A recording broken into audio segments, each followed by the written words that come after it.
So welcome everybody. Welcome to the second session of this very nice conference. And the first speaker of the day is Stefano Bianchini from Seis, and he will talk about properties of mixing BV vector fields. Please. Okay, so thanks for this invitation. As everybody said, just repeating it, I'm very sorry we cannot meet in person. This is an extremely nice meeting and interesting. And for my personal thing is that if I don't move from the family, I have very little time to spend in the conference. So it would have been a second reason to come. Okay. I don't know. So I will try to write down like in a blackboard. Okay, I don't know if it is the best thing, but at the end, I have to say that I'm very, I have no opinion anymore about this. So I will lower the thing, you won't see me. So, so this is a work we have done last year with my student Martina Zizza, and so the title is misleading. I put a BV vector field, so let's say it would be a BV, because the BV vector fields play a major role, but at the end is in some sense some universal result. So let's see what I mean. So the problem, I have to say that I own also something to Giovanni Alberti, that he came before the pandemic, actually right before the pandemic, was January 2020 in Seis, and then we were walking in the park, and he told me about how to characterize mixing vector fields. So so let's start with the problem. So I will be a little bit sloppy as usual. When you become older, you become sloppier and sloppier. So the problem is, so you have the transport equation,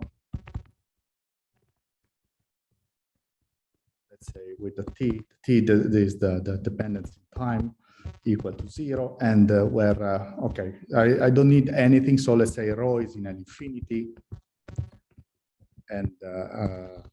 and let's say BT is a vector field which is from, okay, the time, and then we have the space. The result that we do, is, well, you see, can be adapted in general space. Indeed, in the paper, we choose to do essentially in a local cube of RD, and here to be just to forget about the problems, let's take the torus and goes to RD, and with the zero divergence. And what is the mixing we consider? Well, among the various definitions for us is the functional mixing. So I want to study whether the solution rho t approaches weakly to the constant, which is, since divergence is 0, is the average of the initial data. So, and the thing is, so okay, this is a problem which has been considered several times because, for example, when you have, well, you want to consider the uniqueness of solution in a bounded interval of time. Well, the way to don't have uniqueness is exactly that, at least in some set of positive measure, well, not uniqueness in the sense of the regular flow. So there is a discussion about it, okay, but let me say that you don't have well-posedness either because the rho blows up, which is not the case since divergence is 0, or essentially you have more than one trajectory leaving from one point or arriving in one point, and in that case, it's exactly this. Weakly, the solution converges to the local average in some sense. So I want to review some results about this functional mixing. So for example, the results here. So let me, I think one of the main inspiration was by Alberti, Crippa, and Mazzucato, which is a thorough analysis of the 2D case. And so essentially they study the mixing speed. So with how you can, so the speed with which you approach the constant, which can be exponential, polynomial, or polynomial. And well, this is done in several cases. So let's say in WSP or over even C alpha. Okay, so, and the thing here is that the approach is that you build explicitly a vector field. So it is an explicit construction of vector fields, which does the job that you want.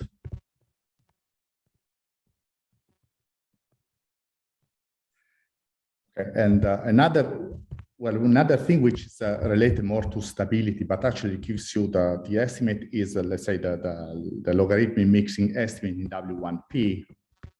So with P larger than 1, which is, here you have the exponential, the max mixing speed is the exponential.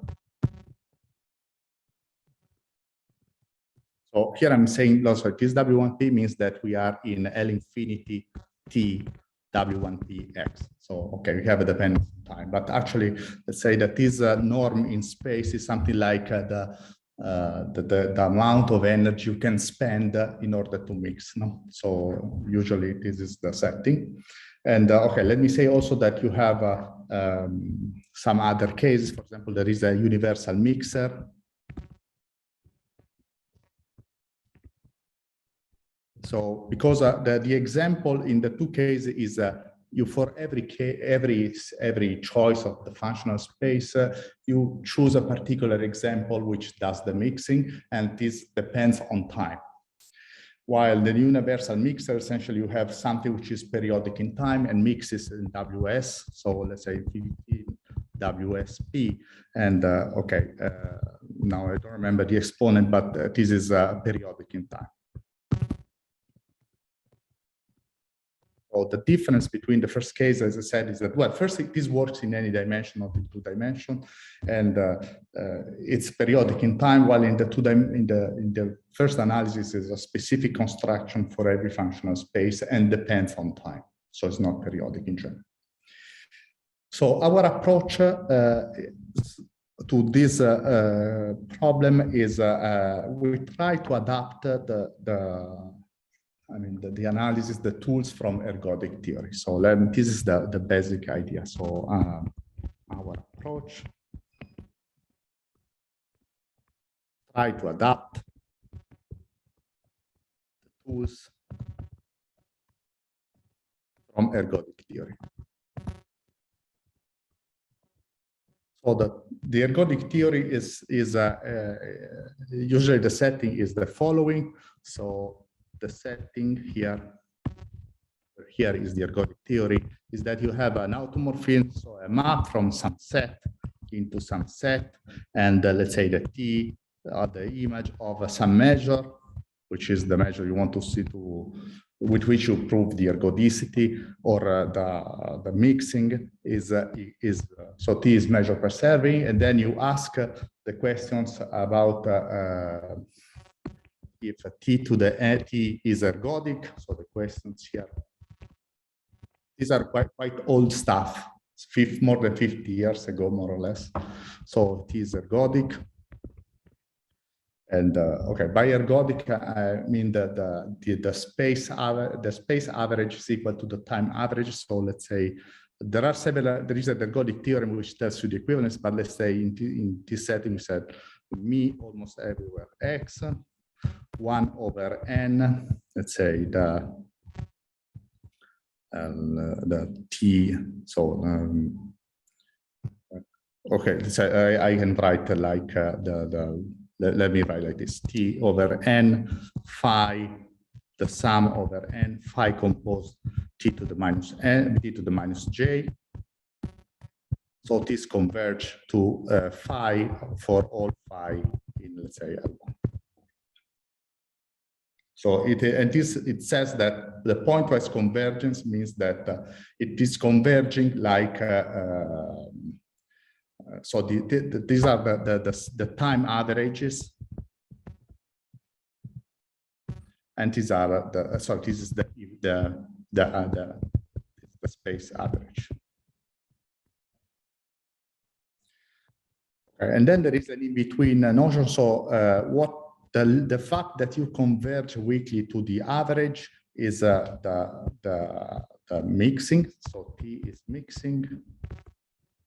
If we can say that, okay, let's say this should be given weakly. So the indicative function, or let's say like the measure me of Tn A intersection B converges to me of A, me of B for all A. Sorry, here I choose, let's say, the A was the set, so let's say B1, B2, B1, B2, B1, B2 in the sigma algebra. So it is the weak convergence because it's like the test of the image Tn with respect to the indicative function of B. So, and this was our functional mixing for the transport equation. And there is a notion in between, which is T is weakly mixing. So now the difference is that you say that so the average of the difference is converging. So let's say the sum over J, and here you have the measure of Tj B1, B2 minus the measure of B1, measure of B2, the square t tends to 0. So the in-between stuff is that the convergence to the limit is in the Cesaro mean in some sense. So this is more or less what the classical ergodic theory tells you, and there are some theorems, for example, that they characterize when it is ergodic and when it is weakly mixing and when it is mixing. So I need to go a little bit on about it. So, so the results for the ergodic theory is that, well, now we have to set a topology. So for maps T with, I'm a little bit sloppy here. I take the set A to be compact, so we don't have to care so with the convergence measure. And this is the topology. So the classical result is that ergodic maps are residual G delta set. So it is second category dense. And the same for weakly mixing maps. Residual G delta set. And then finally we have that instead the mixing maps are a first category.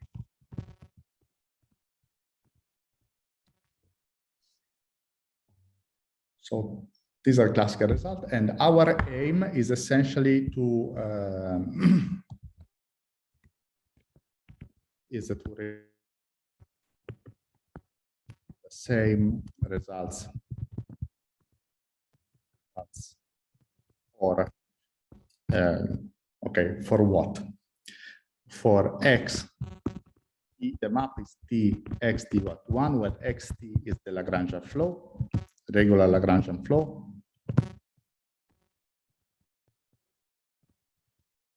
And now the problem is that P is let's say periodic, period 1.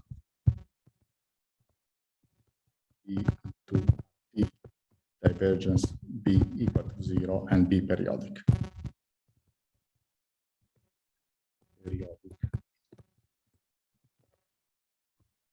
So now the map T is well defined. It preserves the Lebesgue measure. So let's say the measure B now is the Lebesgue measure on the torus, and that's the thing. And we would like to have that. Okay, now we have to choose a little bit the space, because so far you see I need, if you go back, energy here. So in which space I'm going to consider the vector B. So, and this requires some comments, and let's say we would like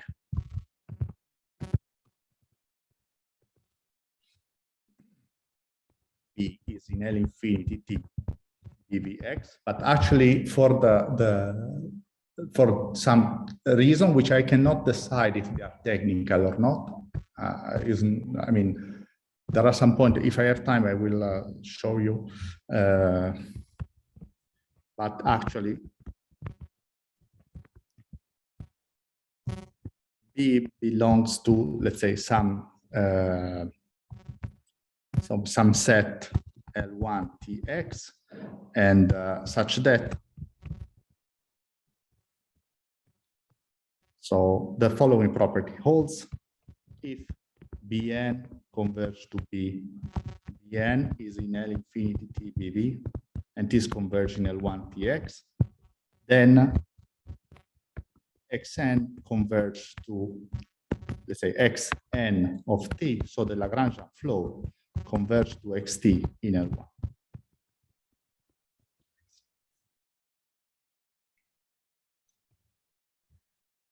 So let's say this set here, let's call it Q, which is a subset of L1 Tx.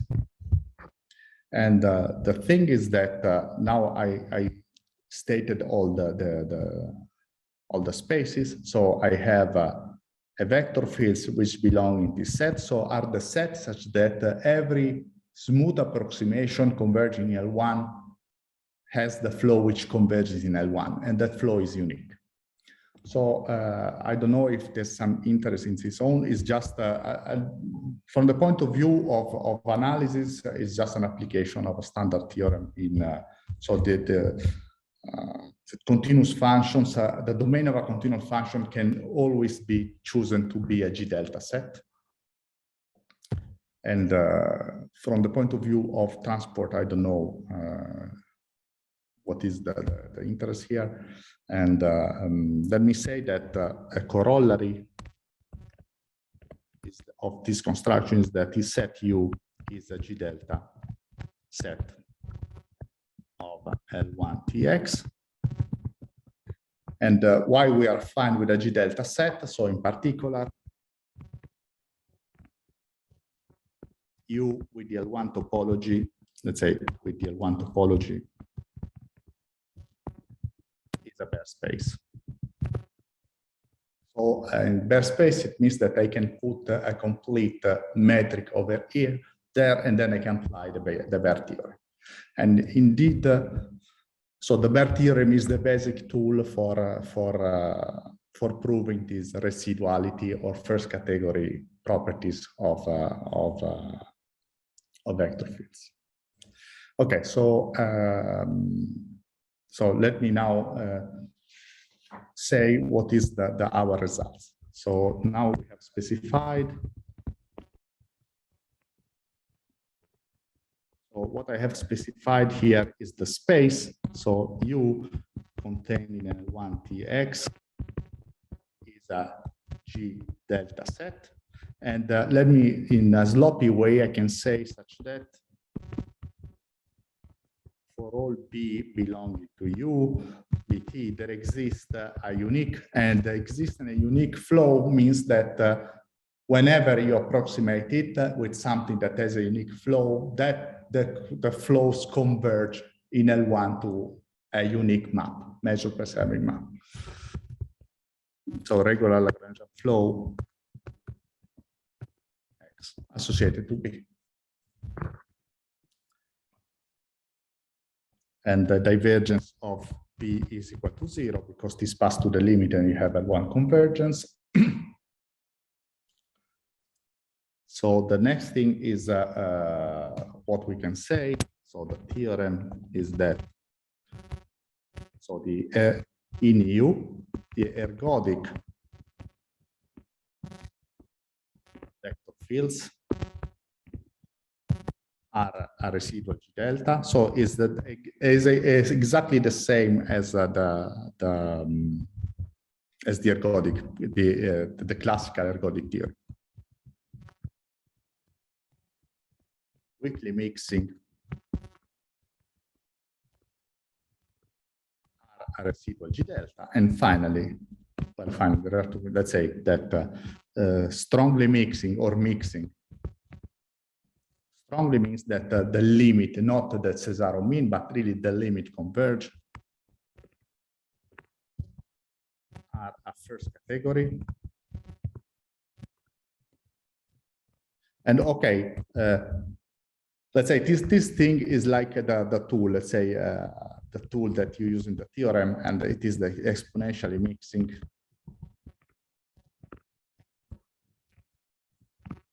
Ardents.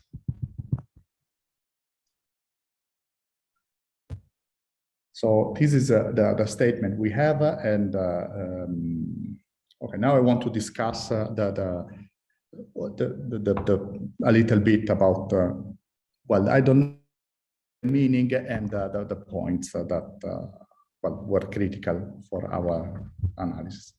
So the first thing is that in this theorem there is something completely analogous to the ergodic theory, and then something which has instead to be adapted. So let's see what is analogous to the ergodic theory and what is not.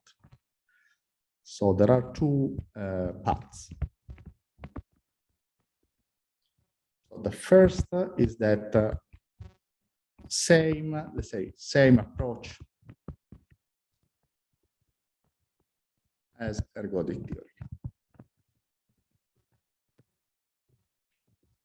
So let me discuss a little bit what is the ergodic theory. So general fact, so let's say 1A, this is a general fact.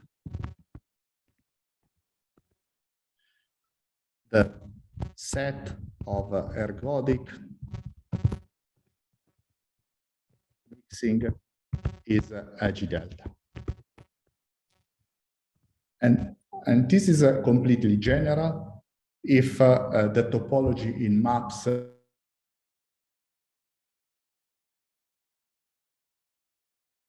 because the space is compact, because we work in the torus, otherwise should be the convergence measure. And so the idea is that so essentially you have that you've defined, for example, you define the set, you have some indexes. I'm just writing just to let you see that is something completely classical. It's almost, some part is almost an exercise, and then you have to apply a theorem, a general theorem. So, so let's say the map T such that, so at the iteration and time n, let's say, so let me write it this way,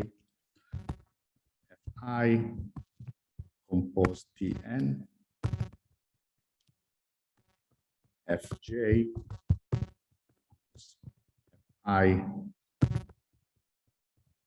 J. So I need to write a little bit the notation is less than 2 to the minus m, and let's say that Fi is a base in L2. And okay, so this means so these are the maps such that the n iteration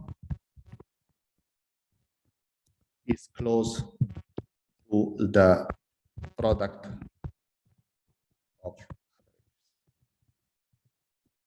So, well, it's very sloppy the written. It means that Fi mapped n times forward. I take the scalar product with Fj, and this quantity is very close to the average. And then, so G, now one defines G like the intersection, IJM, and the union, the IJ and M. So these are the maps such that for all elements in the base, and then for all M, there exists an N such that it is, well, there is a necessity it is arbitrarily small.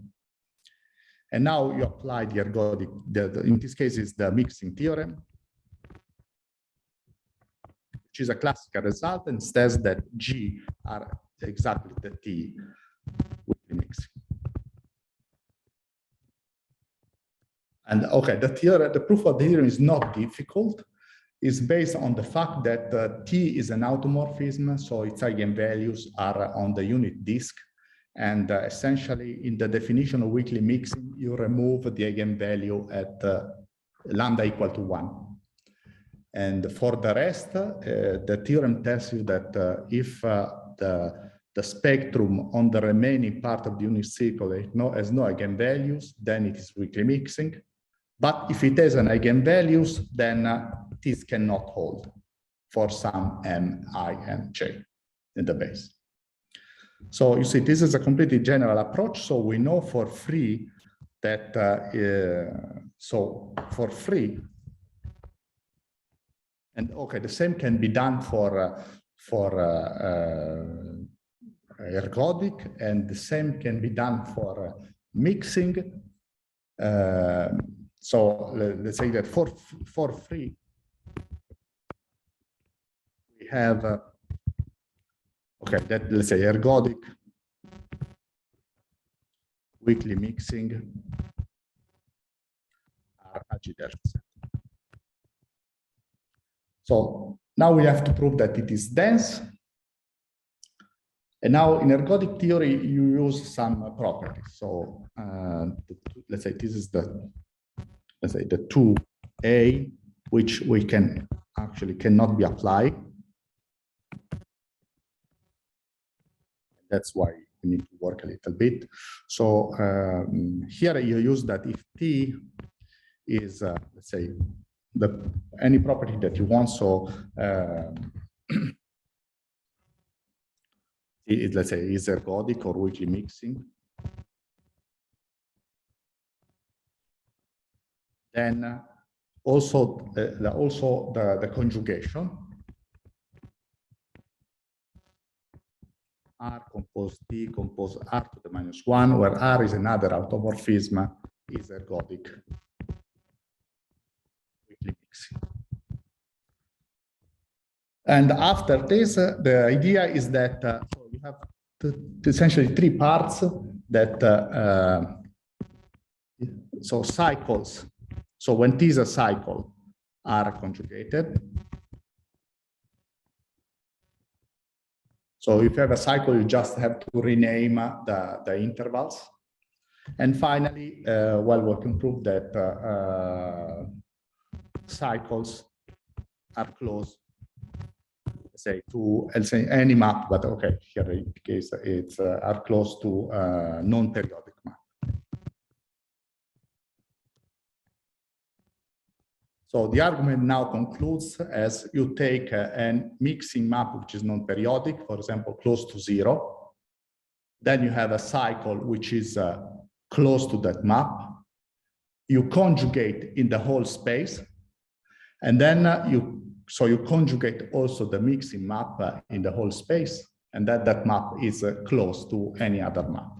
I mean, you choose the epsilon of the radius. So this part cannot be applied because if you want to preserve in some sense the BV norm, so clearly this part is cannot be used if we would have a control on, let's say, the BV norm. That's now the real analysis starts, because we need to change this step in the proof to arrive to control the BV norm. Stefano, can I ask very quickly? Yeah. So now you're at the level of maps, or maps which are flows of some vector No, these are fields? maps. These are maps. These are just maps, okay. Yes. But the thing is that for maps which are flow, and if you are in a space which is a G delta set, so you can still apply the Baer theorem. So here if you apply this condition, so the first now instead of T you apply to maps which are generated by flow, and this is still a G delta set. And so the result that ergodic, so let me say, this is just the fact that if you apply Baer theorem in G delta sets, so G delta sets are Baer spaces. Okay. So you use now the definition of E instead of a general T, you use a flow, and that's it gives again that it is a G delta set. Okay, I see. And the second part is more difficult because, okay, you can conjugate, but the problem is that the conjugation makes, I don't know, it's more complicated. So I wonder. In any case, it's not the approach. We try to do something to skip this part in order to avoid the conjugation, because the conjugation requires a lot of total variation. And maybe it can be done. I'm not saying if you relax the requirements.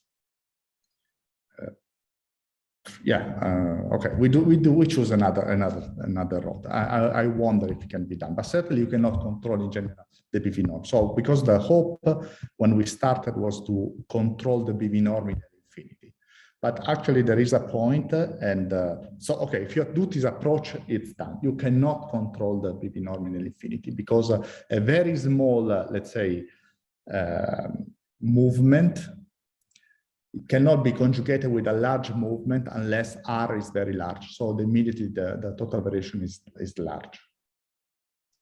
But and we try to something else. We try to do something else in order to control the total variation. In the end, we didn't manage to. So, but that is the situation. Okay, so let's see what we try to do. So, and here enters the main technical part. So the idea is that you see, the problem is to find something which is mixing and it is dense. So we need to find, let's say, so let me open here that is, we need to find vector fields now in L infinity T BV X, but we will see the estimate, which are mixing and dense. And actually what we will get is that they are exponentially mixing. And the dense is the dense in the sense of L1 for the vector fields or L1 for the flows. So that's the topology that we consider. And once we have this mixing, knowing that it is a G delta set, it's immediately a residual set. So the problem is how to build something which is close to a flow, and the problem here, how to perturb a given flow in order to have, let's say, mixing ergodicity,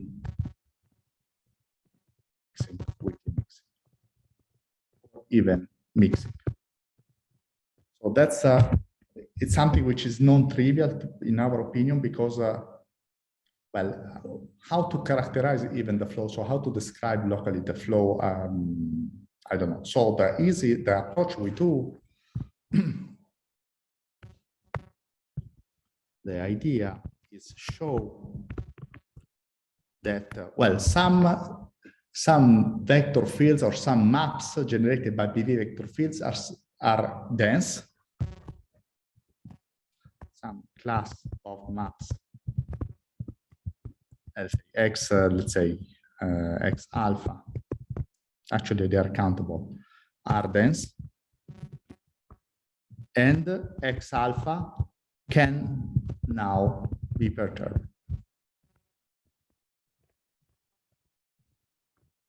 into whatever we want, ergodic, weakly mixing, or mixing. So, you see the step for a given flow, it seems, well, we cannot understand how to do that. However, if we simplify the flow in order to get we can perturb the flow a little bit, and then we get a flow which is manageable, then we can act to that guy. And that flow which is manageable is X alpha R cyclic map. Oh, sorry.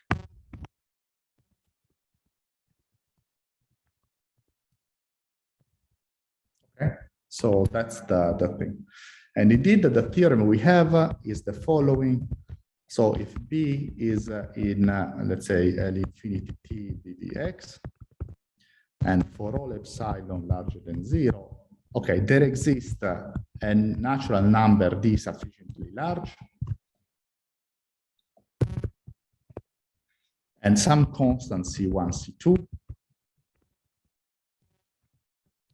and a flow which is again in L infinity BDX, and the properties are the flow is close to our original flow, and the total variation of the new flow is less than, okay, a constant. Let's say, okay, this is the L infinity normal total variation in time.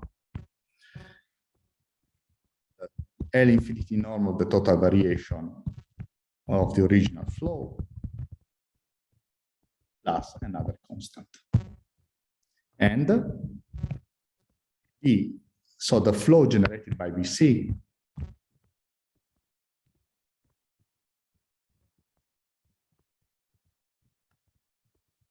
is a cyclic.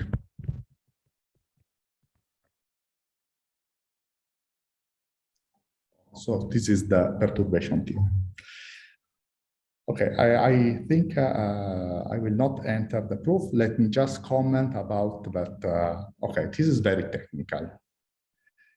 And actually, even in 2D is sufficiently, it's complicated, but in D dimension, well, we found very, very, very complicated. Indeed, we just sketched the approach because it was quite long. And I will not enter. So let me comment instead why this theorem forces, well, this theorem, how I can conclude the argument once you get these results, and the comments about what it implies, because these are some problems. So let's start with what does it imply. So the problem with this result is that the total variation of BC is increasing in general, and is increasing by a fixed amount, by a fixed quantity at least. So there is no hope to approach to I mean, using this approach. This implies you have no hope to stay within infinity T dvx, because every time you do a better approximation, sorry, I forgot, it's a cyclic permutation of the squares. I forgot what is useful this D squares 1 over D squared plus let's say 1 over D n times n. It is written very badly. Is so the centers is in the grid 1 over D n times n to the D. I'm D dimensions plus okay minus 1 over D to the n to the dimension D. So these are the square in the grid of size 1 over D. So if you want epsilon very small, you need to approximate with very small cubes. That's obvious. So the fact that we have this constant here It means that the total variation is increasing, and then you do not stay with a bounded LEV, the PDEs, no? And that's why you're forced to define consider the set U at the origin. Okay, so this is the first point. And the second comment is if you can improve the theorem in order to get rid of this constant. So the second is would be nice to have, for example, C2 and C1 minus 1 of the order, or let's say some delta, and delta arbitrary is small. And then, okay, you are fine. In some sense, you can perhaps manage the structure, but there is some troubles, and I'm saying just what is one of the steps which makes this tool problematic. So it's okay, for example, to approximate with, let's say, affine locally flows. So it's okay that you obtain that in some rectangles, it's mapped by your approximated flow at equal to 1 into some other rectangles. And it's okay also to keep that the sides are parallel to the axis. And this, I believe, you can really improve and get that the perturbation is very small with respect to the original total variation. But now the problem is that this is a fine map, and when you iterate the map several times, clearly the eigenvalues explode. So what you would like instead is to have that. So would like to have that cubes. Let's say these rectangles are made of cubes, and they are mapped into a rearrangement. A rigid rearrangement of these cubes. So let's say this guy goes there, this guy goes there, and the other one are rearranged. Because in that case, the map is just the cyclic map, and you see that it's very easy now to perturb. Maybe we will see later that, for example, for weakly mixing, how you can perturb easily such a map. But you see that this thing is very bad, because if you have, for example, a very small deformation. So let's say you start with this guy and becomes slightly deformed. Well, the cost is not infinitesimal. So it costs something which is of order 1. Of order 1. Of order of the area. And so we wonder. We really wonder whether it can be done. This is a problem. I mean, some part of the approximation theorem can certainly be improved, but this part, it seems complicated. So because the rigidity of requiring that the squares are just translated, these little cubes are just translated, is very strong. So you need, in any case, some rearrangement here, and this costs at least some movement. For example, this guy to this guy is of order of the length. And I don't know. So really, I don't know. I believe that it's too difficult. Okay, so these are the problem. So let's see. I want to conclude just by saying how, once you have the approximation theorem, once you approximate, how to conclude.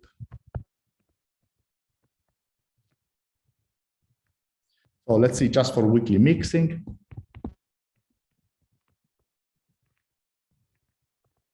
So I think I need just a picture here, and so let's start this is the torus, and essentially I arrive at, let's say, at time t. Okay, I will just slightly reduce the time 1 minus epsilon, and this is a rearrangement of cubes. So let's say I have my grid here.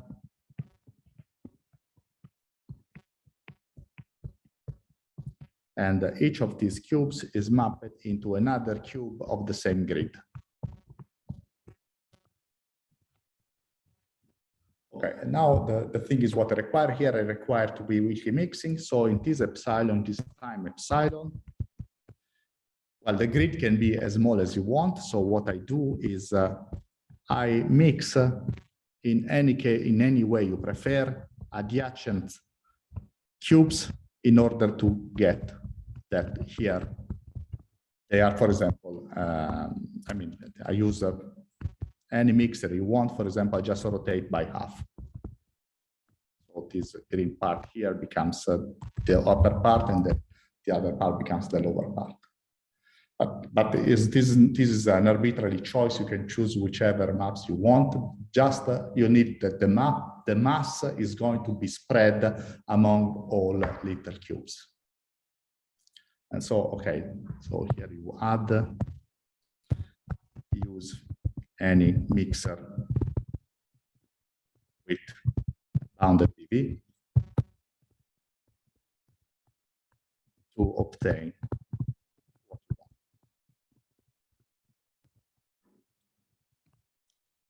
So for ergodic, you use something which makes the map ergodics. For exponentially mixing, you use something which is going to exponentially mixing the two nearby sets, two nearby squares. And then since it is only a rearrangement, okay, you have a little bit of computation on Markov chains, but at the end, the problem is you see that it's going to do what you prefer. So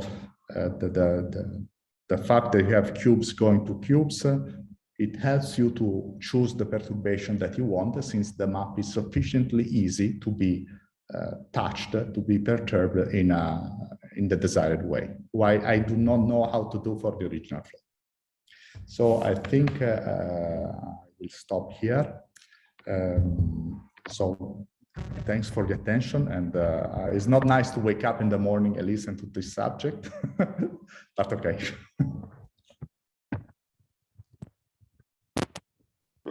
Thank you, Stefano.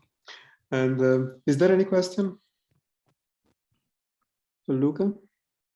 I would have a small one. Can you hear me? So can you slightly expand on the difficulty or the obstructions in higher dimension? Because so when you do explicit constructions, so the two-dimensionality is kind of a constraint. No, the problem is okay. Let me. We take an idea from Schnirelmann, and so let me open and try to see what the problem. So for Schnirelmann, and the lemma that he uses there, actually, I wonder if so. It was also difficult to understand the proof, because it says it is immediately to see that this holds. Well, you deduce immediately this holds. At the end, it was not so trivial, in our opinion, to deduce. But okay, but at the end we managed to clearly clarify. So here you take the vertical lines of your grid, and here you take the horizontal lines of your grid. So, and then when you map forward these lines, you get okay, something which is okay, the level set of the maps. And when you take backward the vertical ones, you obtain some other, let's say, curves like that. So in 2 dimension is quite easy, simply because of what you do. You just move the mass here in order to, let's say, the vertical curves are mapped into these segments there are mapped into your curve red. And here you do the same for moving the mass vertically, and then you obtain some vertical curve. So when you compose these 3 maps, these 3 maps act as follows. So you start with a vertical line, becomes this line. Now you map, so let's say a vertical line with some sides. This becomes this line with the sides that you want. Now you use the map T, and this becomes something vertical with the orange not flat thing. Now you apply the vertical transformation, the green one, and finally you get something which is vertical. So as you see, I mapped a rectangle, becomes a rectangle now. And okay, if we perturb a little bit, you can also require that the map is, and then you check the map inside is affine because of measure preserving. And at the end, you can also require that the eigenvalues are rational, so you are inside of it. Now, in 3 dimensions, so I just make the picture. And so what you do, you have cubes now, and cubes here. And now you have only, let's say, so for example, you take now slice. And here you have vertical cubes. These are the analog of what we have.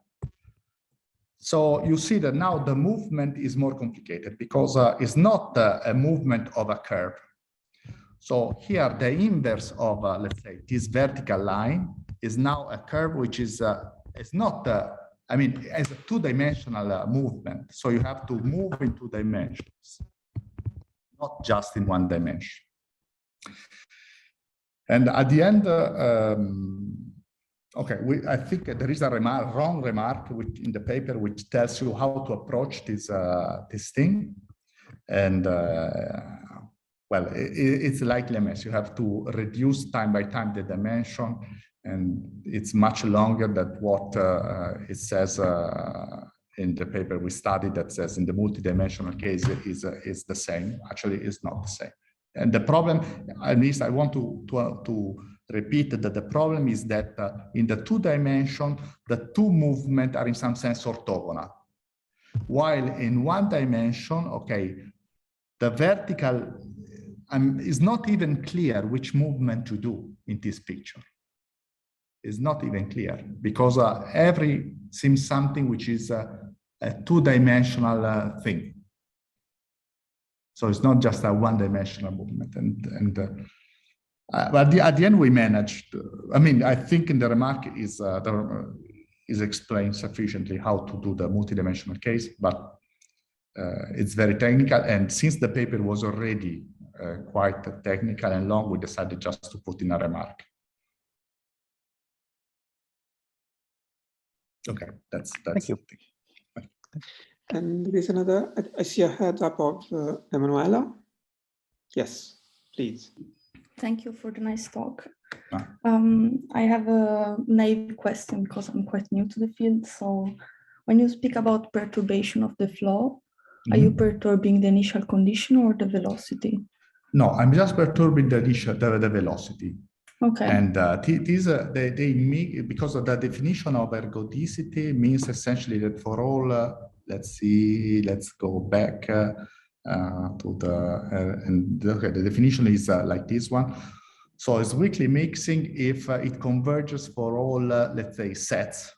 So when you say that the flow generated by B is weakly mixing, it means that the image of all sets intersected to the other, the measure of the image of a set intersected to the other, minus the product of the 2 measure, the measure of the sets. Okay, or let's say the Cesaro means of the measure converges strongly to the mean. The time Cesaro mean converges to the spatial mean. The spatial mean. That's no, I'm not changing the initial data. The mixing holds for every initial data. Okay, thank you. And the initial data, which is its regularity? There is no, well, just any set. Okay. And okay, you can extend since it's measure preserving to L1 function. Okay, thank you very much. Welcome. And also I see a hand of Lucia. Yes, hi. Hi. So thanks for the talk. Yeah, I wanted to ask about this idea of like the fact that one is to perturb a given vector field, essentially. Did you try? I mean, I understand that it would not be an explicit description and it's not necessarily clear it would work, but did you try with some kind of stochastic perturbation? Like also the most naive add a very small noise. No, we did not try. My feeling is that when you add a stochastic perturbation, you change the problem because it becomes, let's say, So you have, for any trajectory of the perturbation, you have a particular flow, then you take the average, and you want to say that in the measure, and for example, the Wiener measure you take on all this perturbation, you have the nice results you want, which is a perfectly legitimate approach. But here is in some sense a pointwise approach. So I have the set, and you give me, or I want to tell you that essentially in the category sense, you are going to pick up something which is really mixing. You are not going to pick up something which is mixing, and that's it. So it's just it's like a pointwise or topological description. Is not let's say a measure, or let's say a probabilistic description. No, we did not try. It's a perfectly legitimate approach, and I believe you can really improve. Yeah, that's agree. What I meant is, I mean, I understand what you mean by changing the problem, but if basically the statements you get in the Wiener space are sufficiently strong, like you can actually say for almost every realization. Wait a minute, there is a problem. So when you choose the Wiener measure, you are specifying the set, where, I mean, almost everywhere. And the category approach is something which really does not require to have a measure, or actually you have the bare measure. But what I mean is, once you have the almost every statement, you can just fix one of the trajectories where the statement holds. No, I mean, that gives you the approximability property. I'm not saying, I mean, okay, maybe other steps. Yes, but down, or maybe it's too difficult to get this almost every statement. But in line of principle, you can just pick any of the continuous paths selected by the Wiener measure. Yeah, but the problem is that you choose a measure, so you know there is no clear relation between the measure of a set and its category. No, yes, I'm just talking about the approximability issue. Then I agree that the category part still requires. Okay, yes. Then in that case, if you have that the Wiener space, the Cameron-Martin space is dense, and then you prove that the set of measure one are exponentially mixing, I agree that you can deduce that they are dense. But it's a different statement. Yes, or you can use it in order to replace the perturbation. Yes, it's possible. Okay. Thanks. Okay. Okay. Thank you very much. And I guess, well, we would like to applause to everybody for the speaker, of course. And okay, it's 58. We stay on schedule. So I want to just to say one thing. Sorry, one more to the question sorry, before is that when you add the perturbation, the stochastic perturbation, you're going to lose the regularity. So it's a different. I consider it as a different approach. Sorry, don't you take L infinity in time? Okay, that's I'm fine. But the BV part, I really wonder. No, but it's a BV in space, and I add just a Brownian noise in time. So I mean, it will not change. So when do you add the Brownian noise? Where do you add? On the right hand side? Yes, exactly. Like instead of dx equal to d of x. In that case, it means that you have perturbations, which, I mean, if I add a perturbation, then I obtain that the trajectory is mixing. When I add a perturbation, so for, let's say, a set, I don't know what I want to say about the set of perturbations. So my feeling is that is a different result, which is not this result, because when I'm exiting from the set is the transport with something on the right hand side, which is a Brownian motion. No, okay, but the part on the right hand side, of course, you can always absorb it with the Galilean transformation. I mean, if you start from dx equal to d of x plus dw, let's say plus epsilon dw, epsilon really small, and just make a change of coordinate, and I take dx tilde equal to b of x tilde plus epsilon w. Okay. Everything inside. So in that sense, I mean, it's still and this is now a new vector field which is time dependent. Yeah, it could work. The space regularity is perfect. Yeah, it could work. It would work. Yeah. Okay. Thank you. Thank you very much. And thank you, Stefano, again. Thank you, all the participants, for questions. And Stefano, probably you could stop sharing your screen. Okay, very good. And I guess we start soon with Christian, so we stay on schedule. I also start sharing. Yes. Okay. Okay, very good. So next speaker is Christian Seis from University of Münster. And this talk will be, the title of the talk is Optimal Regularity for Linear Advection Equation, a Littlewood-Paley approach. Please. Yeah, thanks for the introduction. Thanks a lot for the invitation. Yeah, I planned really to come to Pisa, and it's really a pity that it's not working again. I'd like to give, yeah, probably rather an overview talk, and I will come at the very end to new results. And so the purpose is a little bit to make some connections, which are certainly known for the experts, but there are lots of people who are presumably younger and maybe not so expert in the field. So yeah, I like to show these connections. And also the results that I'm going to present in the end is very technical. So I think it doesn't make so much sense to go into technical details there. So therefore, it's rather a very overview-like talk. So what I'm going to study is the linear advection equation, or transport equation. So here, my standard notation is that theta is a solution, and so it's a passive scalar. It's not depending on the velocity field, and u is the advecting velocity field. So it's a vector field in d dimensions. And I'm going to consider the full problem today on the torus,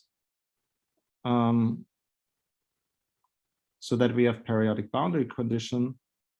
And for me, the torus is just a box of with side lengths 2 pi, and we identify the edges. So also for simplicity, I'd like to assume that the velocity field that we're going to consider is divergence free. Certainly, some of the results that I'm going to show can be also generalized. And I'm interested into the setting considered by Depern-Lyons,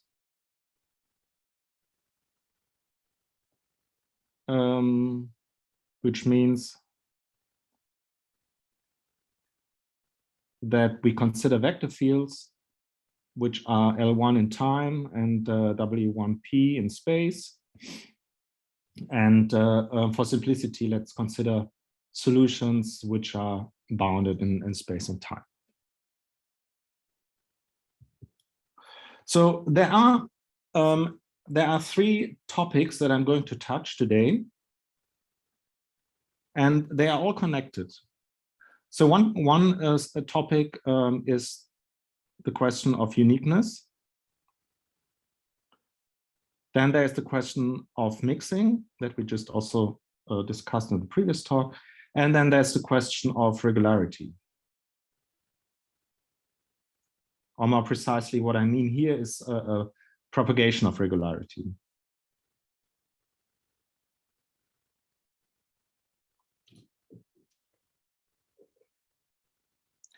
And they are all connected. So there's a very deep connection between uniqueness and mixing. And I will stress today the connection between mixing and propagation of regularity. And there's certainly also maybe not so strong a connection between uniqueness and the propagation of regularity. So let's just to give a motivation, Let me start with the Lipschitz case.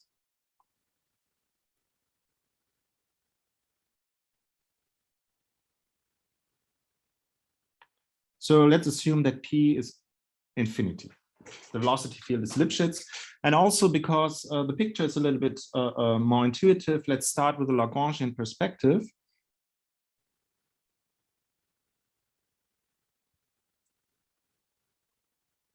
So what I'm going to consider for a few minutes is the evolution of particles that are driven by this velocity field. So we're considering the flow, which I'm going to denote by capital X.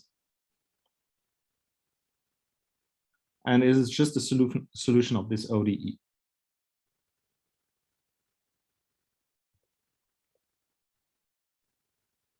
So X is the flow of the vector field U, sorry.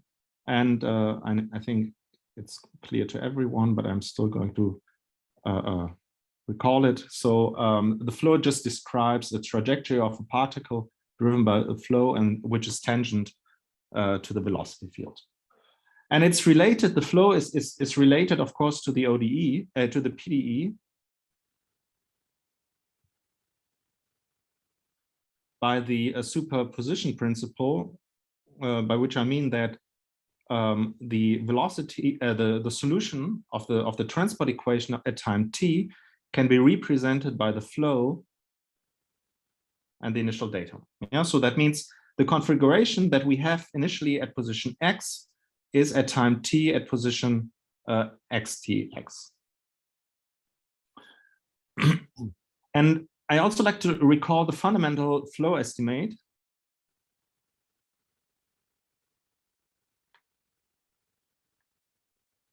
for Lipschitz vector fields,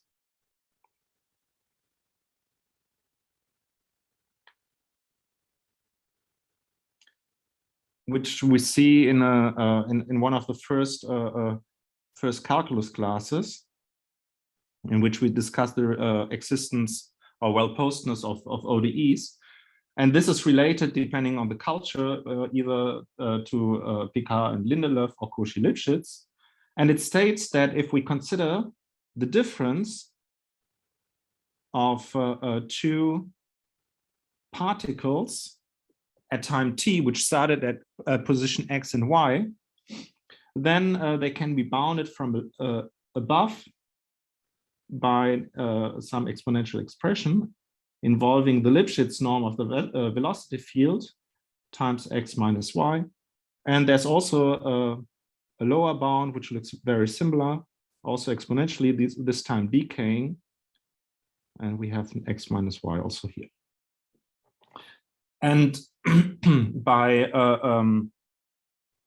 since the flow is reversible, we can also derive the same estimate for the inverse flow.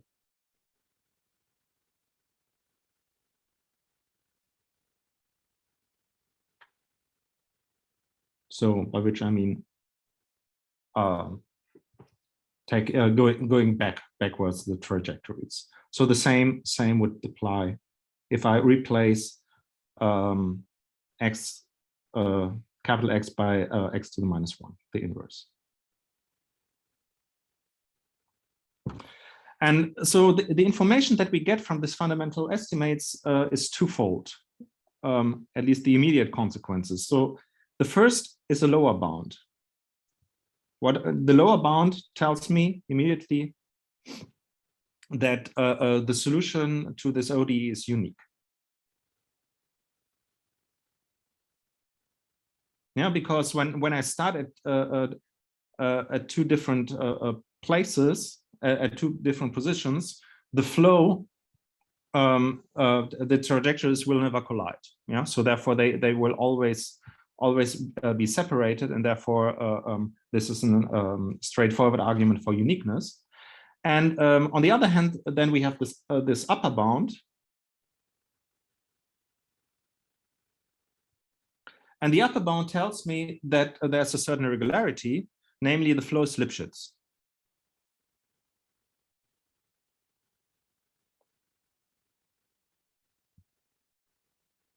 So the Lipschitz regularity of the velocity field is transferred to the Lipschitz regularity of the flow. And in fact, analogous bounds also hold for the PDE.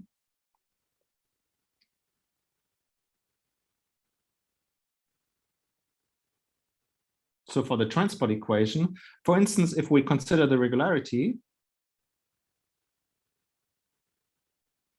yeah, I just want to recall that the solution at time t can be written as the solution or as the initial datum, but now I have to take the inverse flow. And if I differentiate this, so I take some partial derivative of my solution, and then I get from the chain rule that the derivative of the solution of the initial datum times the derivative of the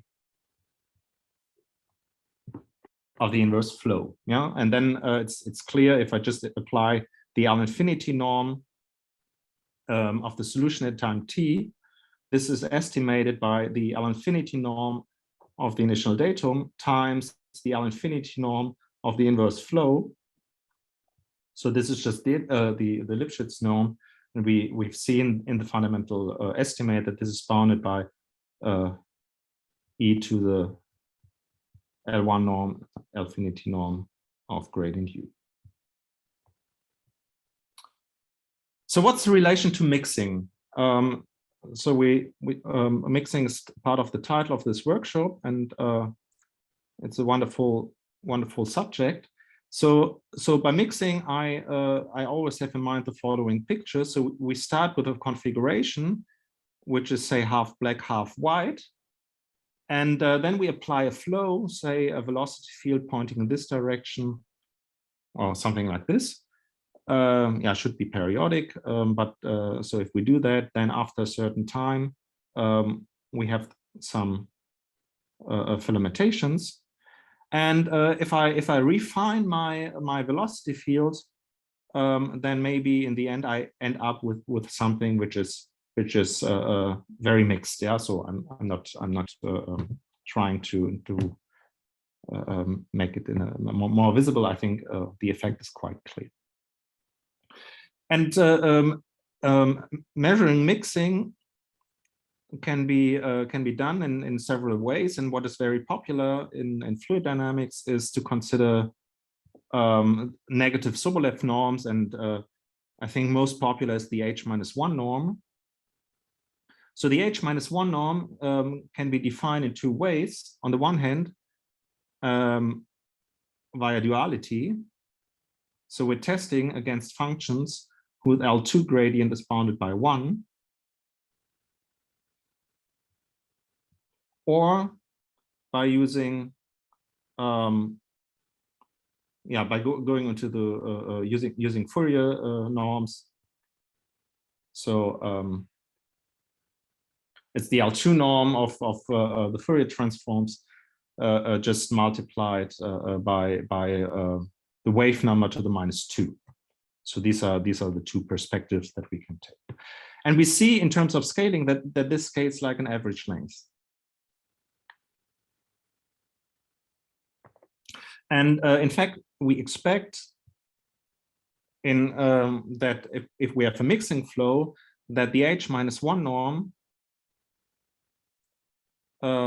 of the solution converge to 0 as time goes to some mixing time t.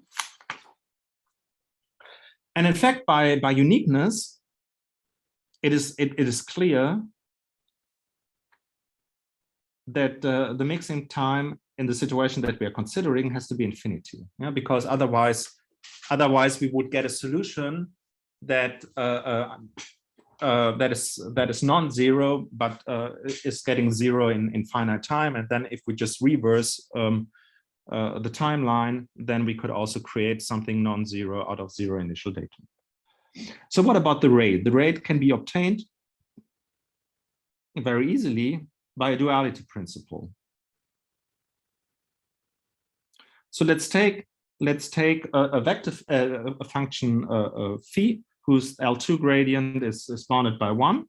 And then we consider theta naught phi.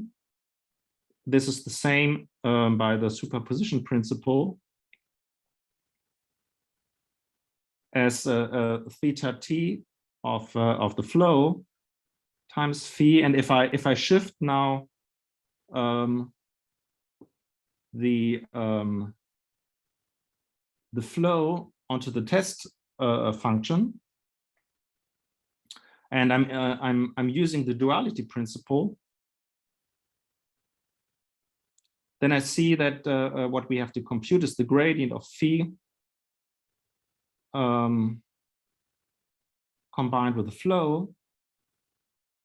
Yeah, and this is just is bounded by the L2 norm of the test function times the L infinity norm of the inverse flow.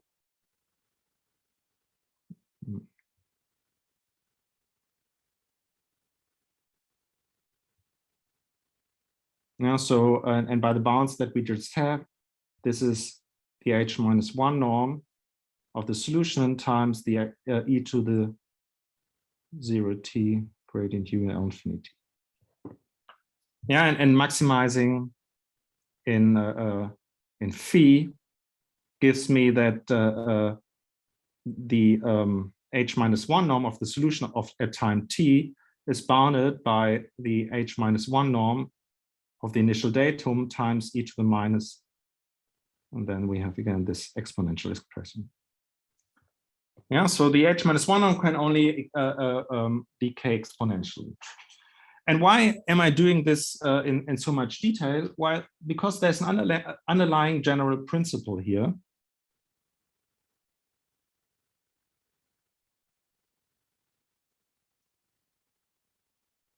Yeah, the computation, of course, is quite boring, but what you see here is that we combine here a regularity estimate on the flow this time, but it also holds for the solution, with the duality principle. And the duality principle is here the one that tells me how the h-1 norm, that the h-1 norm is dual to the h1 norm. And by combining both, in fact, we see that we get an absolute lower bound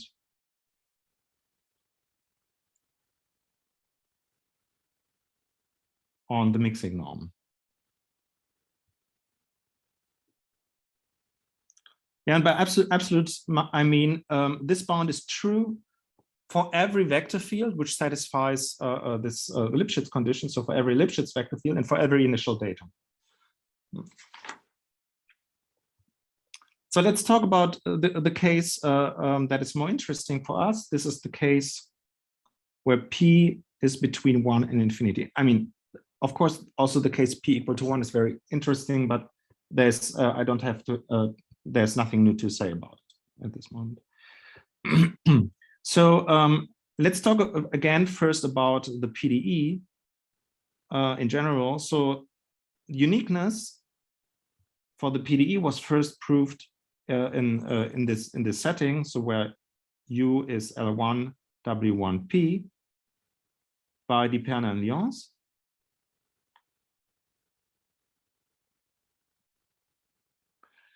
And also here I want to, because I come back to this point later, I want to tell you the main ingredient, and the main ingredient is a commutator estimate.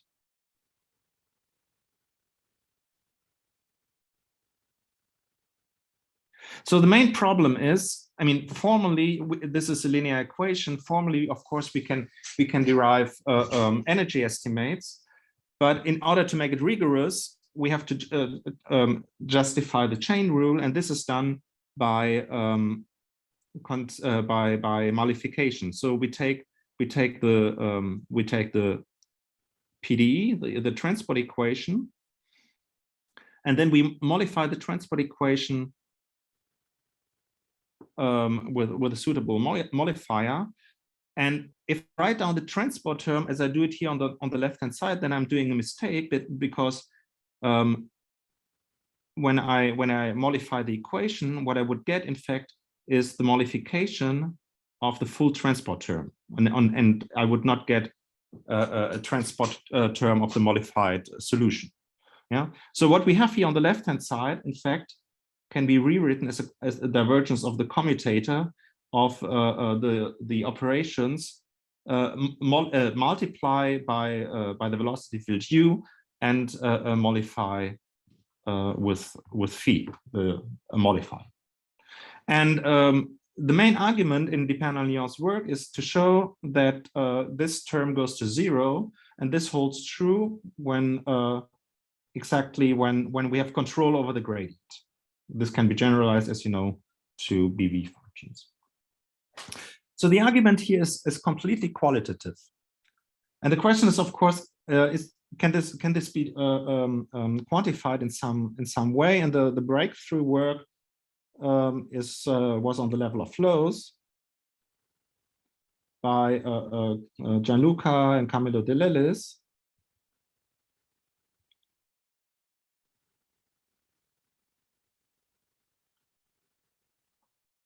And what they proved is what I call the fundamental estimate for Sobolev flows. Fundamental flow estimate for Sobolev vector fields.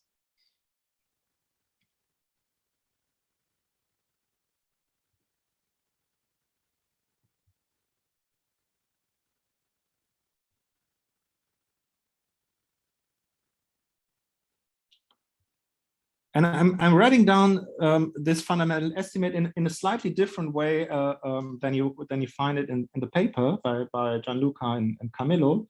Let me write it with two weight functions. So and I'm integrating into over the full space. So the expression that Camillo and Gianluca are using is a little bit more sophisticated, but for my purposes, this is just the right way to look at it. So suppose we have we consider this logarithmic distance of the particles, and we integrate it in x and y against two, at this point, arbitrary functions, rho 0 and rho 1. Then this is estimated this time by the LP gradient, or the LP gradient of the velocity field times rho 1 in LQ and rho 1 and rho 0 in LQ, and here P and Q are Helder dual. And the key estimate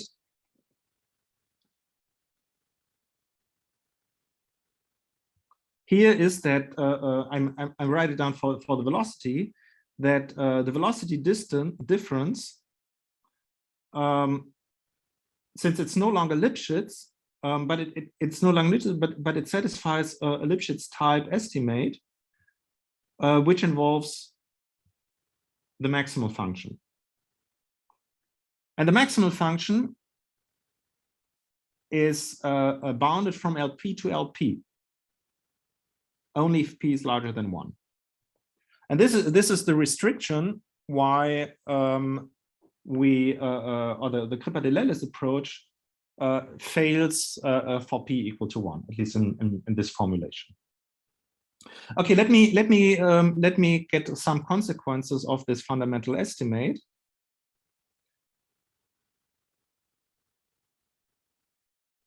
And the first observation is that the flow is not Lipschitz. But what can be obtained by a modified version of this estimate is that it's what it's in this community sometimes called Lusin-Lipschitz. Yeah, so it's Lipschitz on up to small sets. Yet it's not Lipschitz, but there's still a duality argument which can be invoked, and this is still good for mixing.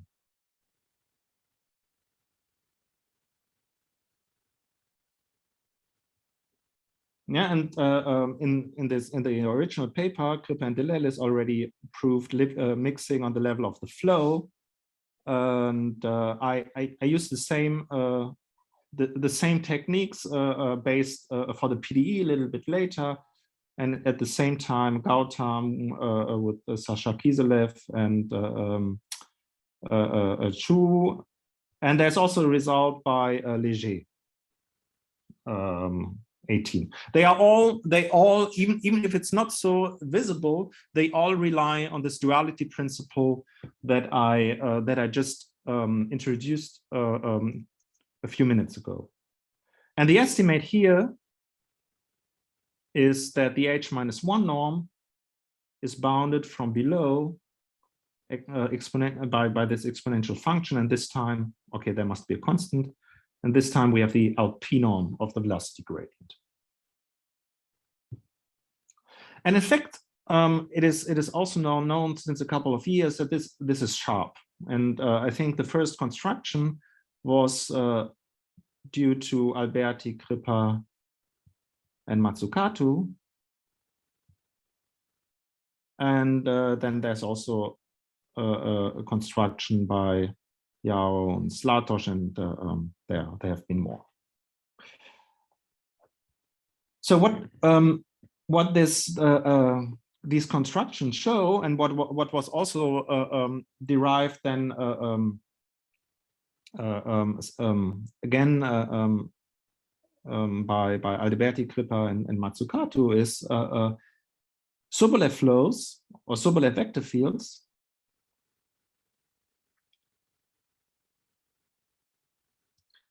they do not propagate any Sobolev regularity.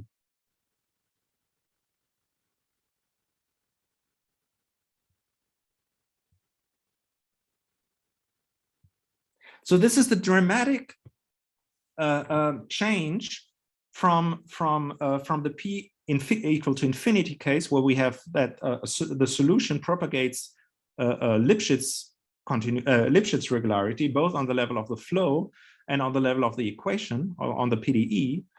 When we go to Sobolev vector fields, this is completely lost, and so one could naively guess maybe that a Sobolev regularity is propagated, but this is not true. So if theta naught, the initial datum, belongs to some fractional Sobolev space, then it might happen that at a later time it is no longer in this space. Yeah, and that this loss of regularity can happen depending on the flow instantaneously. So not even a fractional derivative is propagated. This is the message. Okay, so let's go back to the estimate, the fundamental estimate, and the way why I introduced also these weights here is we could maximize, now use this duality in Lebesgue spaces. We could maximize in rho naught and rho 1, and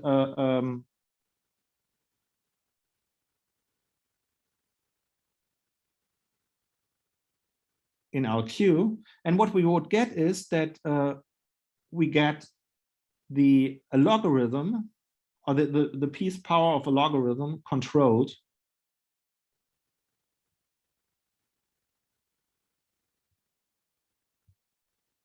by the velocity gradient.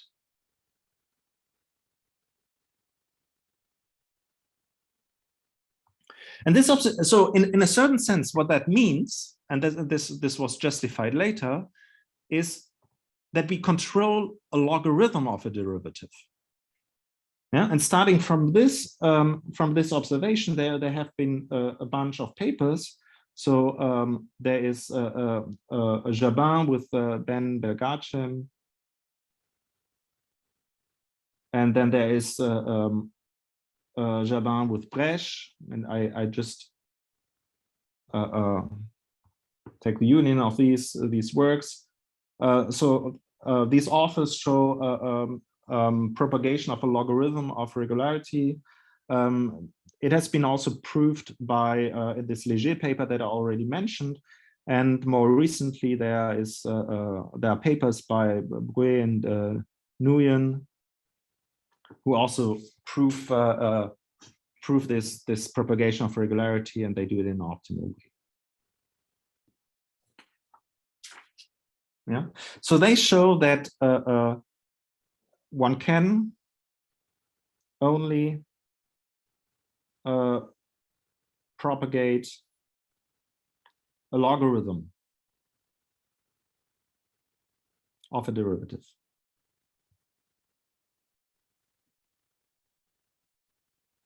So what do I mean by that? So just to recall, the HS norm. Let's consider the L2 based Sobolev norms. The HS norm can be written in Fourier space by using Plancherel as the L2 norm, where every mode is multiplied by the wave number to the power 2s. So this can be done, of course, for every real value s. And if I think now of a logarithm, yeah, so eta multiplying by eta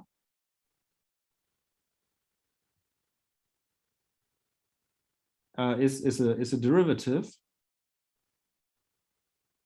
And if I think now of a logarithm of this, then I would be led to considering spaces of the type, let me call them log A.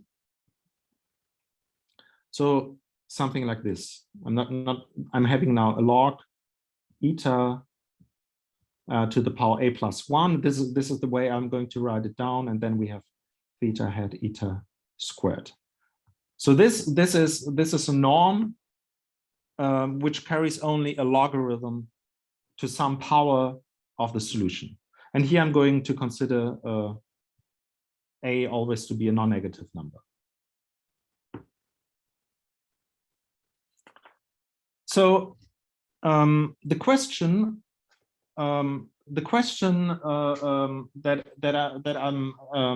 I was interested in is there are these due to the fact that to use them so far, we were always restricted to considering p larger than 1. And so I was always wondering whether one can do better if one would use a different approach to these propagation of regularity estimates, which would also imply mixing, as I just outlined in the beginning. And therefore, I think if we take this perspective, and if we think of norms that really describe these derivatives scale by scale, then we are led to Bezoff norms.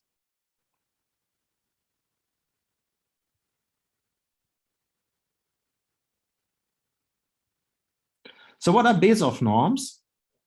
Not everyone might be familiar with Bezoff norms. Bezoff norms are based on Littlewood-Paley decompositions.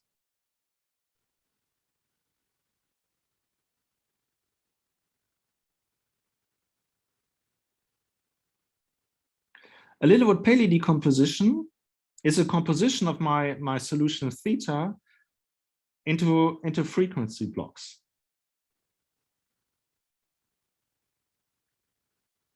So I'm always considering functions which have mean 0, so that they. I mean, I've done this implicitly all the time.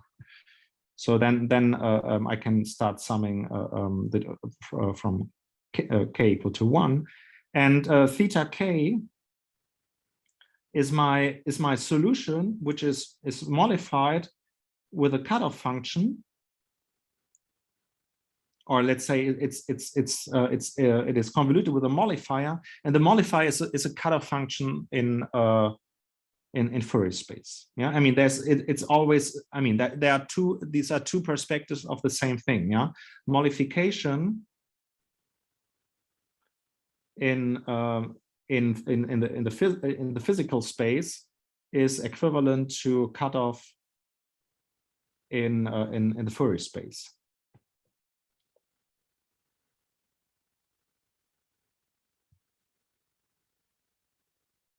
Yeah, so the perspective that is taken here is that we decompose the solution into frequency blocks, and here the Fourier transform of every such mollifier is concentrated on an annulus that is dyadic. Let me write it differently. So 2k plus 1 without 2k minus 1. Yeah. So this is a dyadic composition in the Fourier space, and the idea is now if I okay, let me also say first what a Bezoff space is, or those Bezoff spaces that I'm going to consider. So let me start first recalling the HS norm. So the HS norm is the sum over the Fourier modes squared multiplied by this prefactor, and now this prefactor, if I consider the Littlewood-Paley decomposition, is replaced by 2k.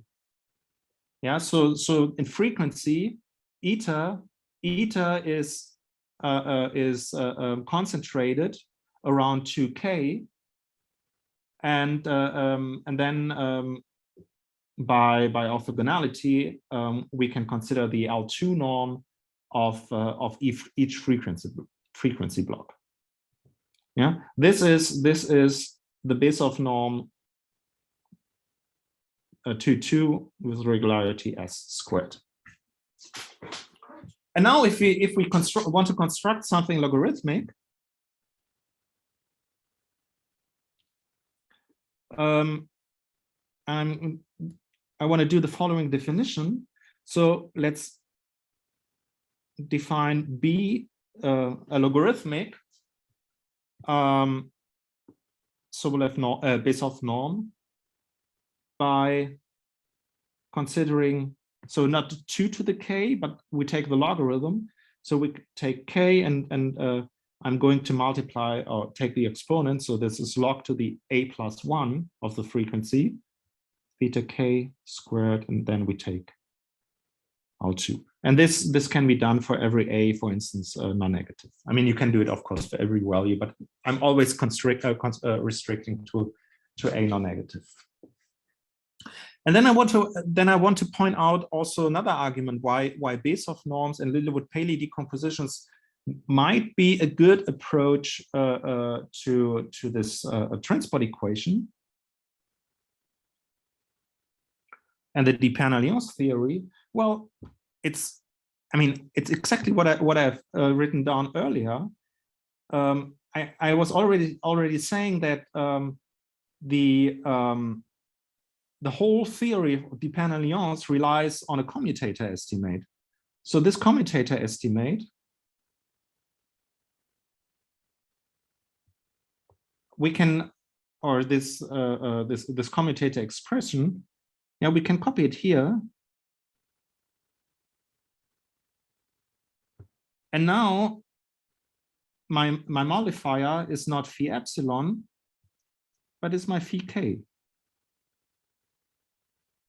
And this is not so different. I mean, a cutoff in Fourier space is just a mollification. And if I sending k to infinity, so looking at very, very high oscillations is the same as sending epsilon to 0 in the Dupin-Alliance approach. Yeah, so therefore, this is the Dupin-Alliance commutator. And for this reason, I find it quite natural to try this approach to get hold onto the equation. Yeah. And so when it's possible to, or what is needed now, if we want to get a qualitative theory, is to get a quantitative version of Dupin-Lyon's.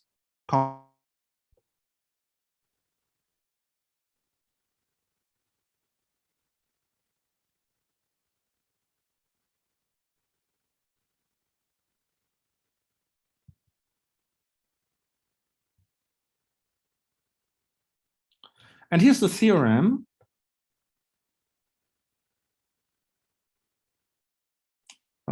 That is obtained jointly with my PhD student, David Meyer. It tells us that if A is not larger than P minus 1, then we have, and the initial datum is in the corresponding logarithmic Bezoff space. Then we have the following estimate: for every time, later time, we stay in this Bezoff norm, and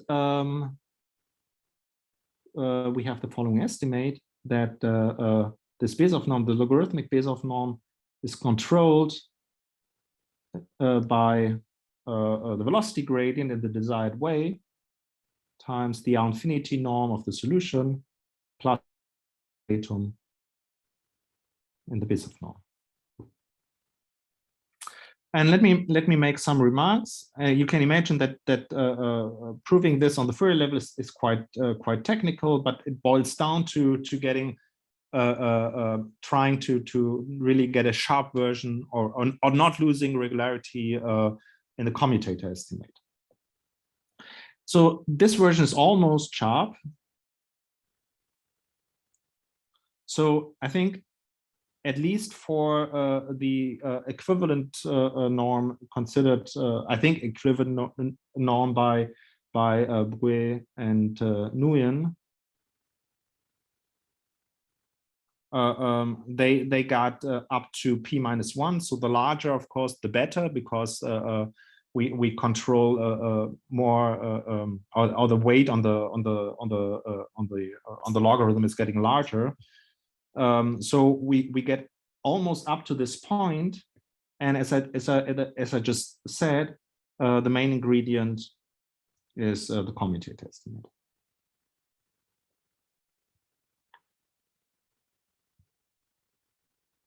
So my hope was, and still is, to get at least. So we also were not able to get the case P equal to 1. Yeah, that was not possible, and I will give you I will give you the argument in a second.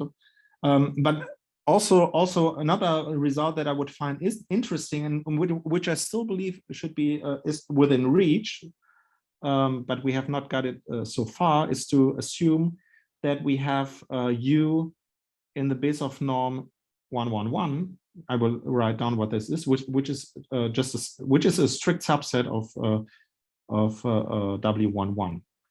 So W11 controls gradient U, and by triangle inequality, if we take also the frequency decomposition of the velocity field, then this can be estimated by the sum of the frequency blocks just by using the triangle inequality.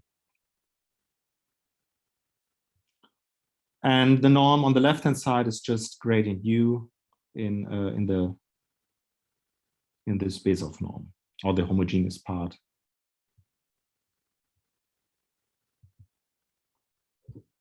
So that would at least tell me that if the solution concentrates only on a finite amount of modes, under this condition, I mean this is equivalent to the W11 norm, but only if the velocity concentrates on a finite number of modes. But yeah, that is currently not working. I'm not sure whether there's a chance to get control here. And the shortcoming in general, why we also have to conclude the P equal to 1 case is this time it's not the Littlewood-Paley, it's not the loss on the maximal function estimate, but it's the Littlewood-Paley theorem that we have to use heavily.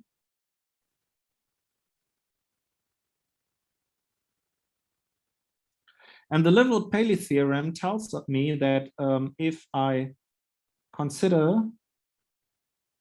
the little L2 norm of my frequency blocks, and I take the LQ norm of that, this is in fact equivalent to considering just the LQ norm of the solution. And this is true for Q between 1 and infinity. And what we would need is the L infinity version here. Yeah, so the problem here appears on the level of the solution and not on the level of the vector field, as for the theory that we had so far for the transport equation. So the shortcoming for the theory so far is that we could not control gradient U in LP and in L1, and here is really the loss on the level of the solution. Okay, so I've 4 minutes left. I'd like to make tell you some advantage of the theory.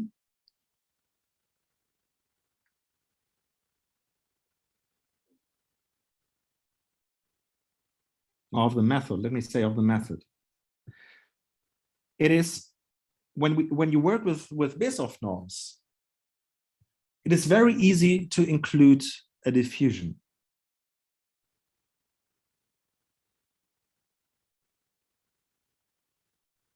So let's consider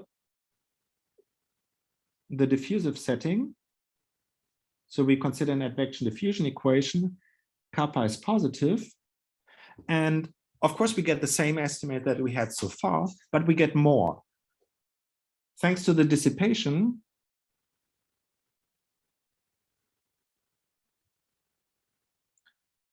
we get control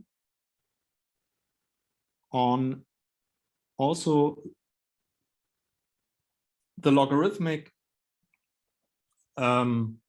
this logarithmic Bezoff norm of gradient.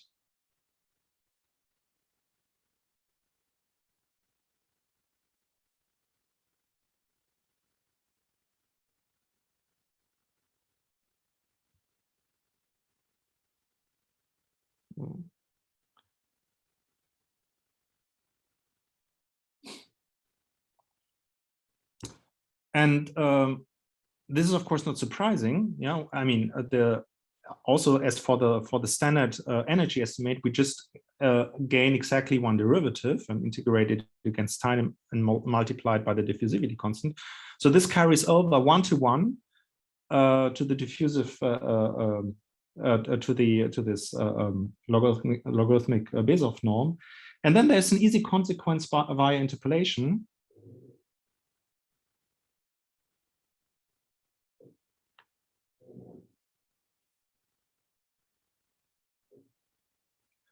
If we consider the L2 dissipation, then this can be bounded by logarithm 1 over kappa t to the power a plus 1 times all the stuff that we had over there. And this is presumably optimal.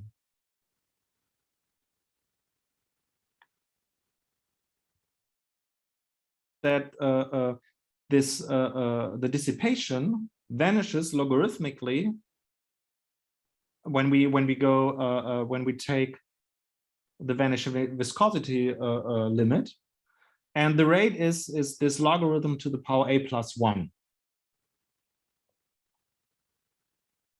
And I just want to recall A+1 in our setting was always smaller than P. And this improved slightly on an earlier result by Nguyen and Bui. They got log to the power P-1. So it's a very modest improvement. But this is presumably the optimal case, which we just get as a corollary from these regularity estimates.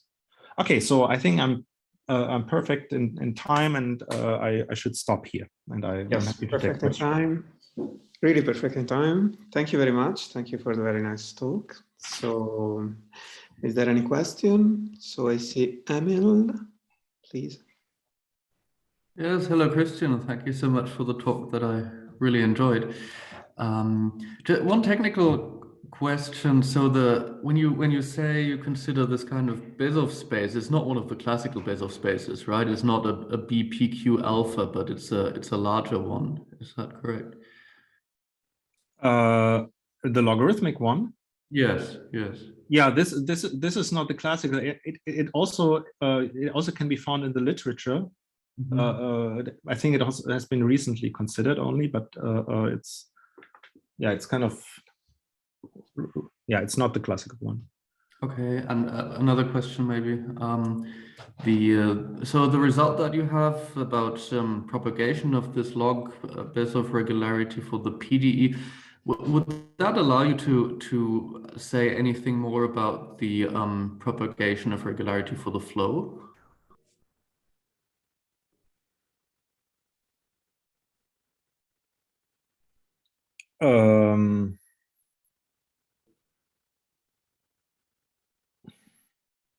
So I'm not sure if you can deduce this back to the flow, but in a certain sense, this is already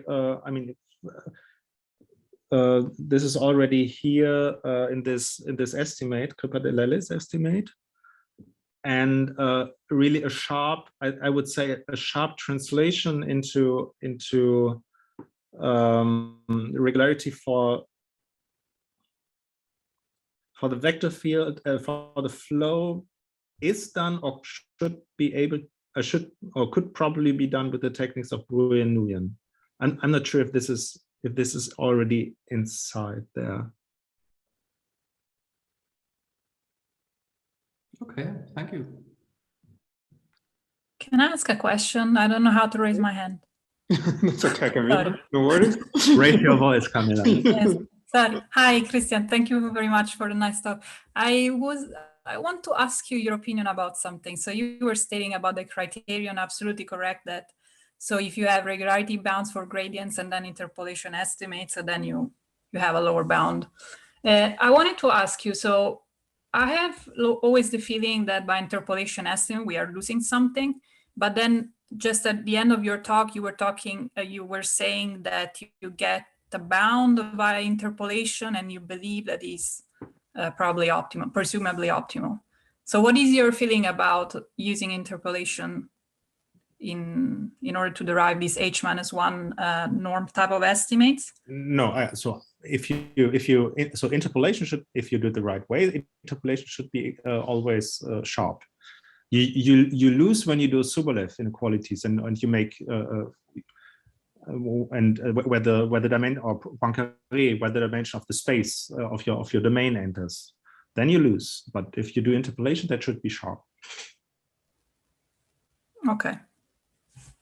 And is there any way that you can use? Okay, probably then doesn't make sense if you say that this is not losing.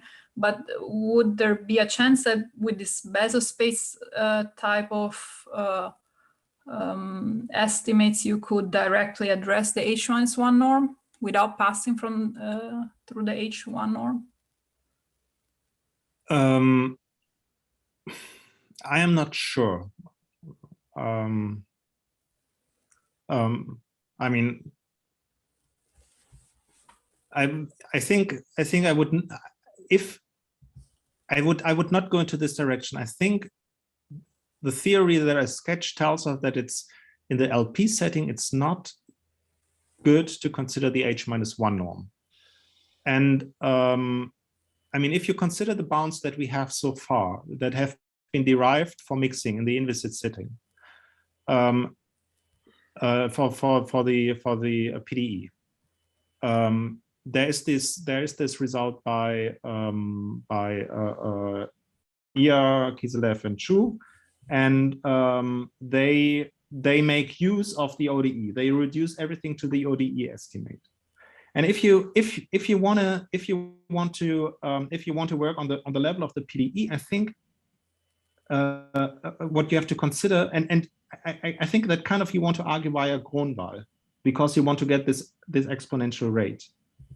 And I think in the LP setting that should always involve a logarithm. And so therefore, I mean, another way of considering, sorry if I go too fast back and forth, another way of considering or estimating or estimating this quantity, and maybe I squeeze it in here, is, I mean, if you could also minimize here or by considering row 0 and row 1 as marginals, and then you end up by this optimal transportation distance that I often consider. And I write it a little bit differently now. So these kind of norms, and it's always a logarithm that you need, that you control. And this is kind of, I think this is crucial for the whole theory. Yeah, and therefore, for the same reason, you should not go to H1 if you try to get these bound, but maybe then you go to a logarithmic Sobolev or you take here a negative power, something like this. This might be the right thing to consider, but I don't think the H1 is right. Mm-hmm. Thank you. Thank you. And is there any other question? I would have one, if possible. Yes, of course. First, thanks for the talk. I'm wondering, maybe more relevant for the viscous problem, but like, are your base of norms adapted to the flow you have? Because like I'm thinking of like in a Hormander method, when you do the finite differences, you wanna do the finite differences depending on the vector field determined by your velocity field. Do you have something similar somehow to control the regularity along the vector field, or? I'm not sure if I got the question right. You mean that like in Ambrosio's work that you kind to use the right cutoff function? No, because like I'm thinking on based on norms in terms of finite differences, like ux plus h minus u of h, but like don't want to take any h, but the one determined by your actual velocity field. Yeah, I mean, if you want to move in the direction chosen by the vector field you have in the equation. No, I mean here there's no. I mean, on the I consider the other perspective, yeah, like based on Littlewood-Paley decompositions, and there's no particular choice on the cutoff functions. If you go into this perspective where a Sobolev norm, base of norms are defined based on difference quotients. This is the approach by Jabin and co-workers and Brouet and Nguyen. There is also no adaptation, but the regularity, of course. Yeah, this is this exponent which kind of appears. Thank you very much. Thank you. Any other question?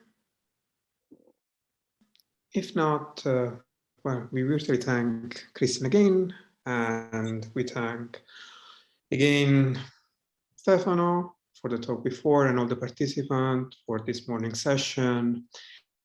And we will resume at 2 o'clock with the afternoon session. Okay, so thank you very much and see you later. Bye, everybody. Please, Maria.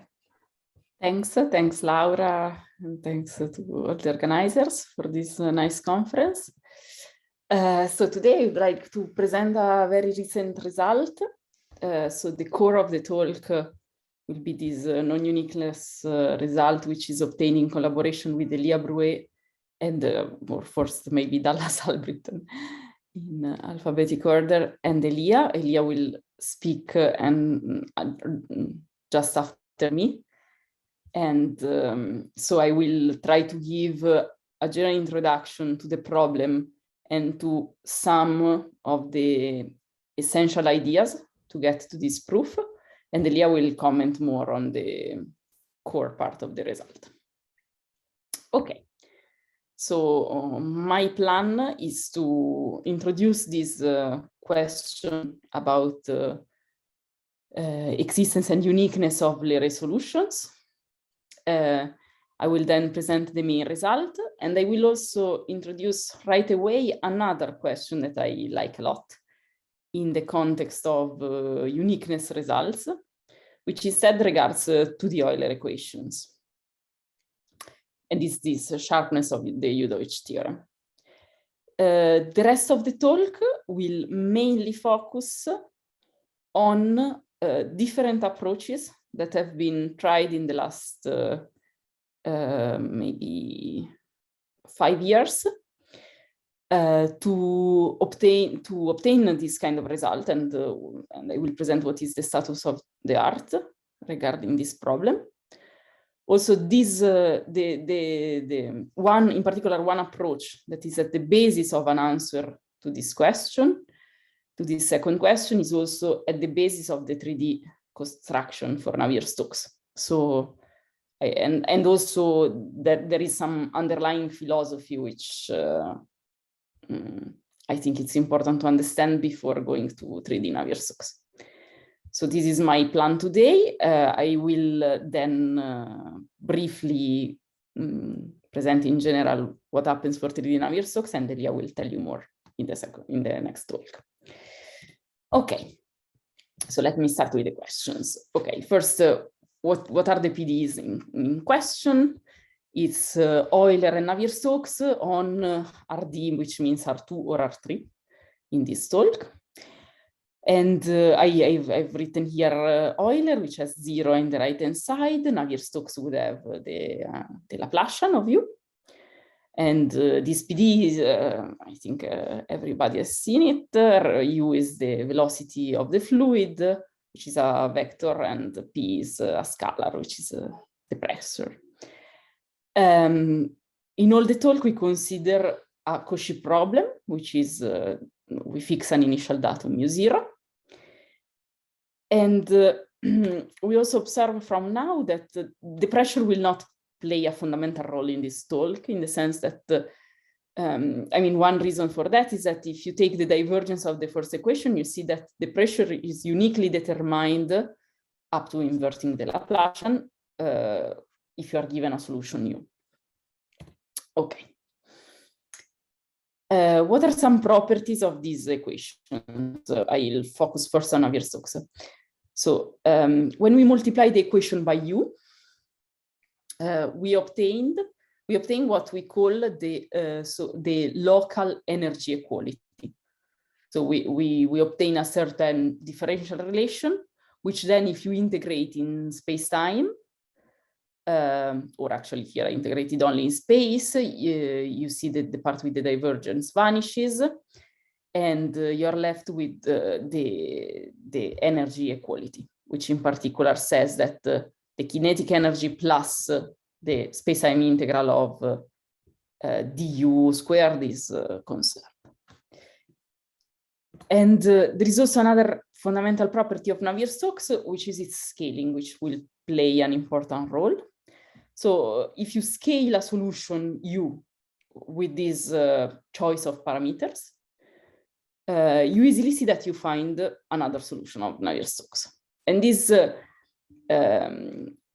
always plays a fundamental role in the regularity theory of these equations. In particular, Navier-Stokes is known to be supercritical, because if you take the energy, let's say one piece, the kinetic part, and you evaluate the energy of the rescaled solution, you see that this is penalized in a certain way with this lambda. In particular, lambda here gets a positive power, and this corresponds to supercriticality of the equation, which is the difficult case typically.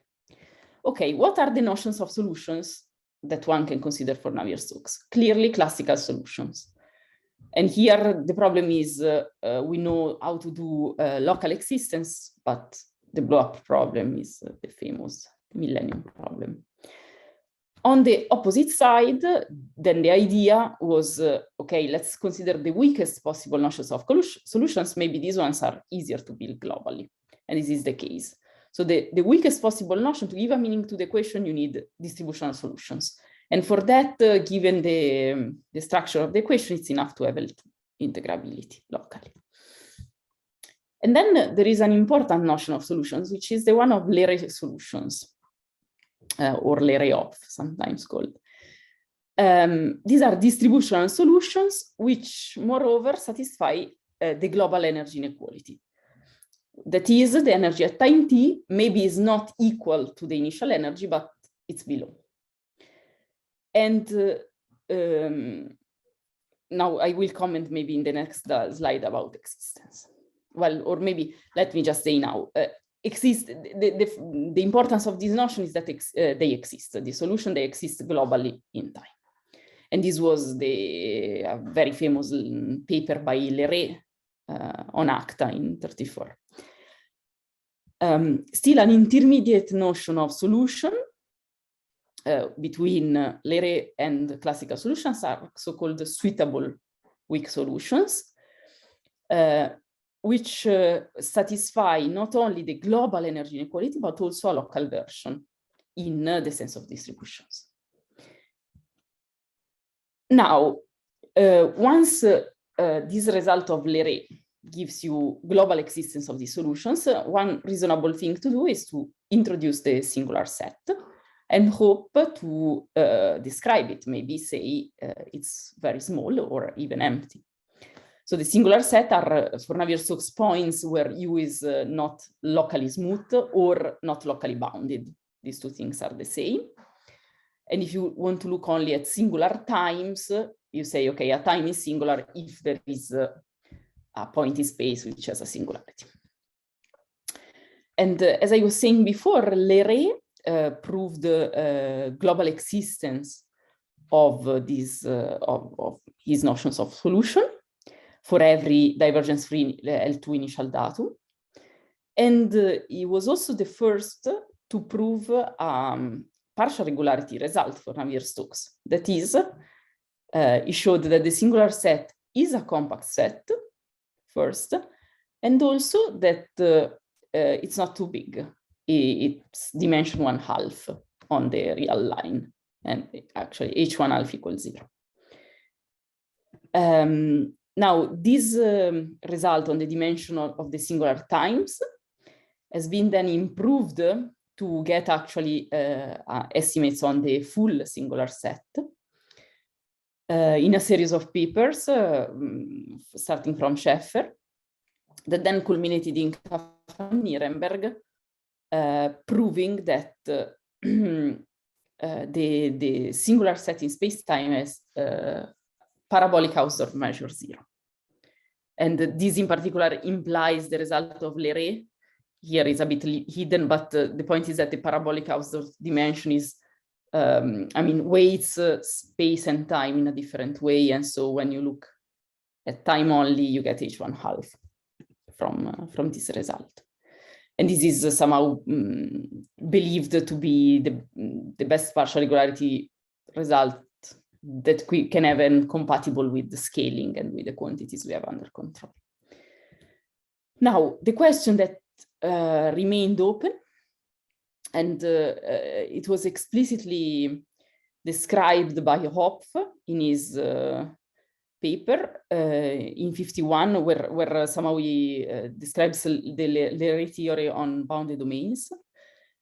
And then approached also by Ladizeskaya, I'll say a couple words more after, is, are these Leray solutions that we can build for every initial datum unique? Ladizeskaya was the first to propose a counterexample to this question, but her counterexample is very particular. Okay, first, as we will see in other results also, it involves a force, but in particular, it involves a domain evolving in time, and in particular a domain which at the time of non-uniqueness reduces to a singular point, so degenerates greatly. And this is what Ladizeskaya herself comments as something that should be understood, and that since the domain in her example has this very strange behavior, she doesn't believe that her answer would really answer Leray uniqueness question, let's say. Okay. So there are, in my mind, two approaches to this question, and I want to present one right away. So there has been recently, actually the first paper is by Bookmaster and Vikol in, I think the preprint maybe is 2018, more or less, where somehow non-uniqueness for Navier-Stokes was proved, but we will see that it doesn't answer Leray question, and I'll explain why. So what Bookmaster and Vikol first proved is that there exist somehow no-smooth and distributional solutions of Navier-Stokes, which have slightly more than the basic regularity needed to speak about distributional solutions. So to speak about distributional solutions, one would need L2 functions. Their functions are bounded in time and in a very tiny H beta space, in space. Okay. What we actually proved then with them is that these solutions can be built with the two additional properties, which I find interesting in connection with the Leray theory, and now I will explain why. So the first property is that one can build these solutions to match any two given smooth solutions of Navier-Stokes that one can imagine to take in the first third of your interval and in the last third. So you can make this no-smooth solution somehow join these two profiles. And you can also make, and this goes it's in the flavor of what Leray solutions are to some extent, you can build these solutions smooth outside a closed set with Hausdorff dimension, which is not 1, it's a bit less than 1. Okay. So this is somehow compatible with the fact that Leray solution, if one wanted to push this kind of arguments to obtain Leray solutions, one would need to at least get to dimension 1/2. And another comment about this result is that from this result, non-uniqueness for any L2 initial data follows clearly in the class of distributional solutions. Indeed, if one considers an initial datum in L2, one can imagine to take a Leray solution from this initial datum.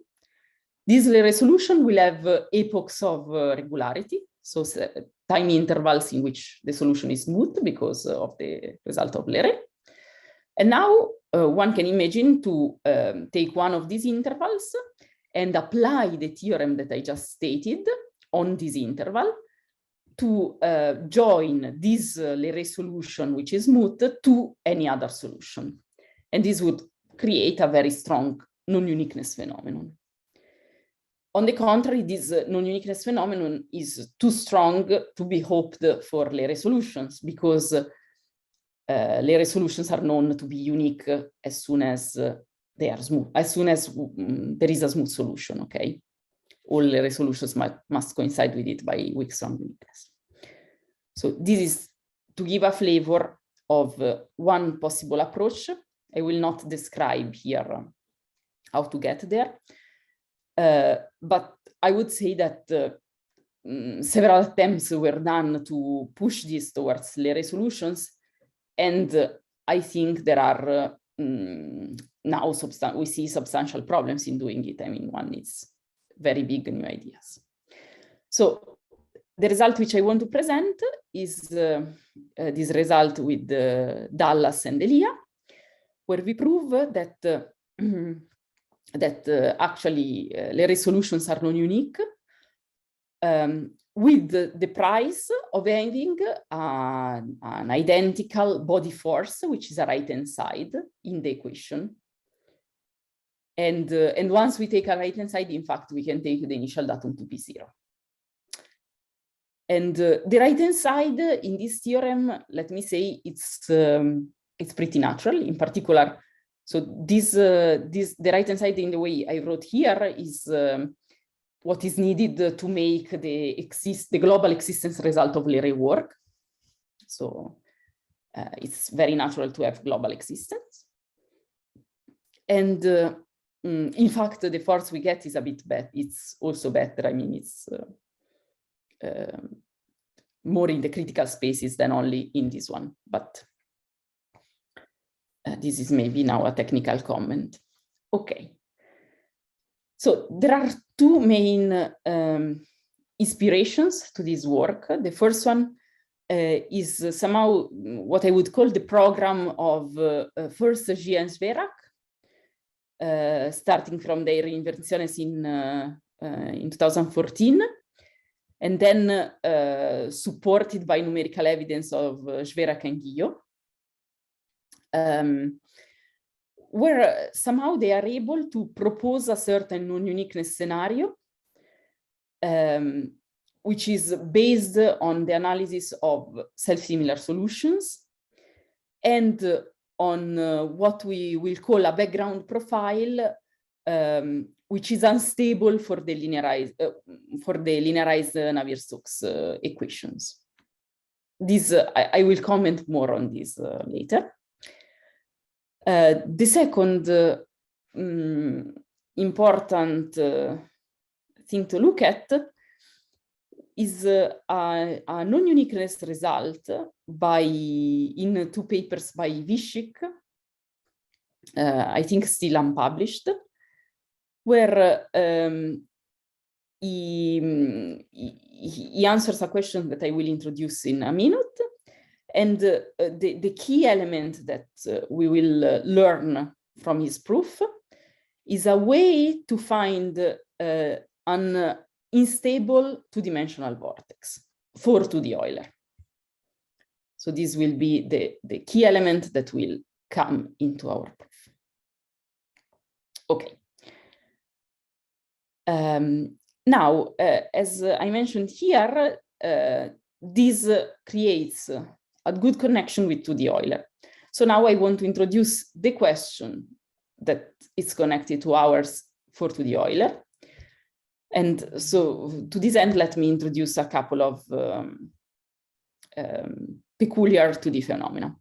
So in 2D, there is the vorticity, which is a scalar, and solves a transport equation with the velocity field u. And the velocity field u and the vorticity can be found from one another via the Biot-Savart. 2D Euler is, to some extent, easier to understand than 3D. And one of the reasons is that solutions can be renormalized here. Sorry, I'm missing a plus inside here, sorry. Which means that if you multiply the equation by beta prime of omega, you see that beta of omega also solves the transport equation. And from this, by taking, for instance, beta to be the p power and integrating, you see that the LP norms of the vorticity are formally conserved by 2D Euler. And from the Biot-Savart law, which is a Calderon-Zygmunt operator of order -1, you also see that vorticity controls the gradient of the velocity in all reasonable spaces. In particular, if you apply this estimate with p equal infinity, unfortunately, you are not Lipschitz, du is only BMO, but you're almost there. And this observation is key to imagine that for vorticities in L infinity, one can hope to get a uniqueness result. This was first done by Udovic in '63,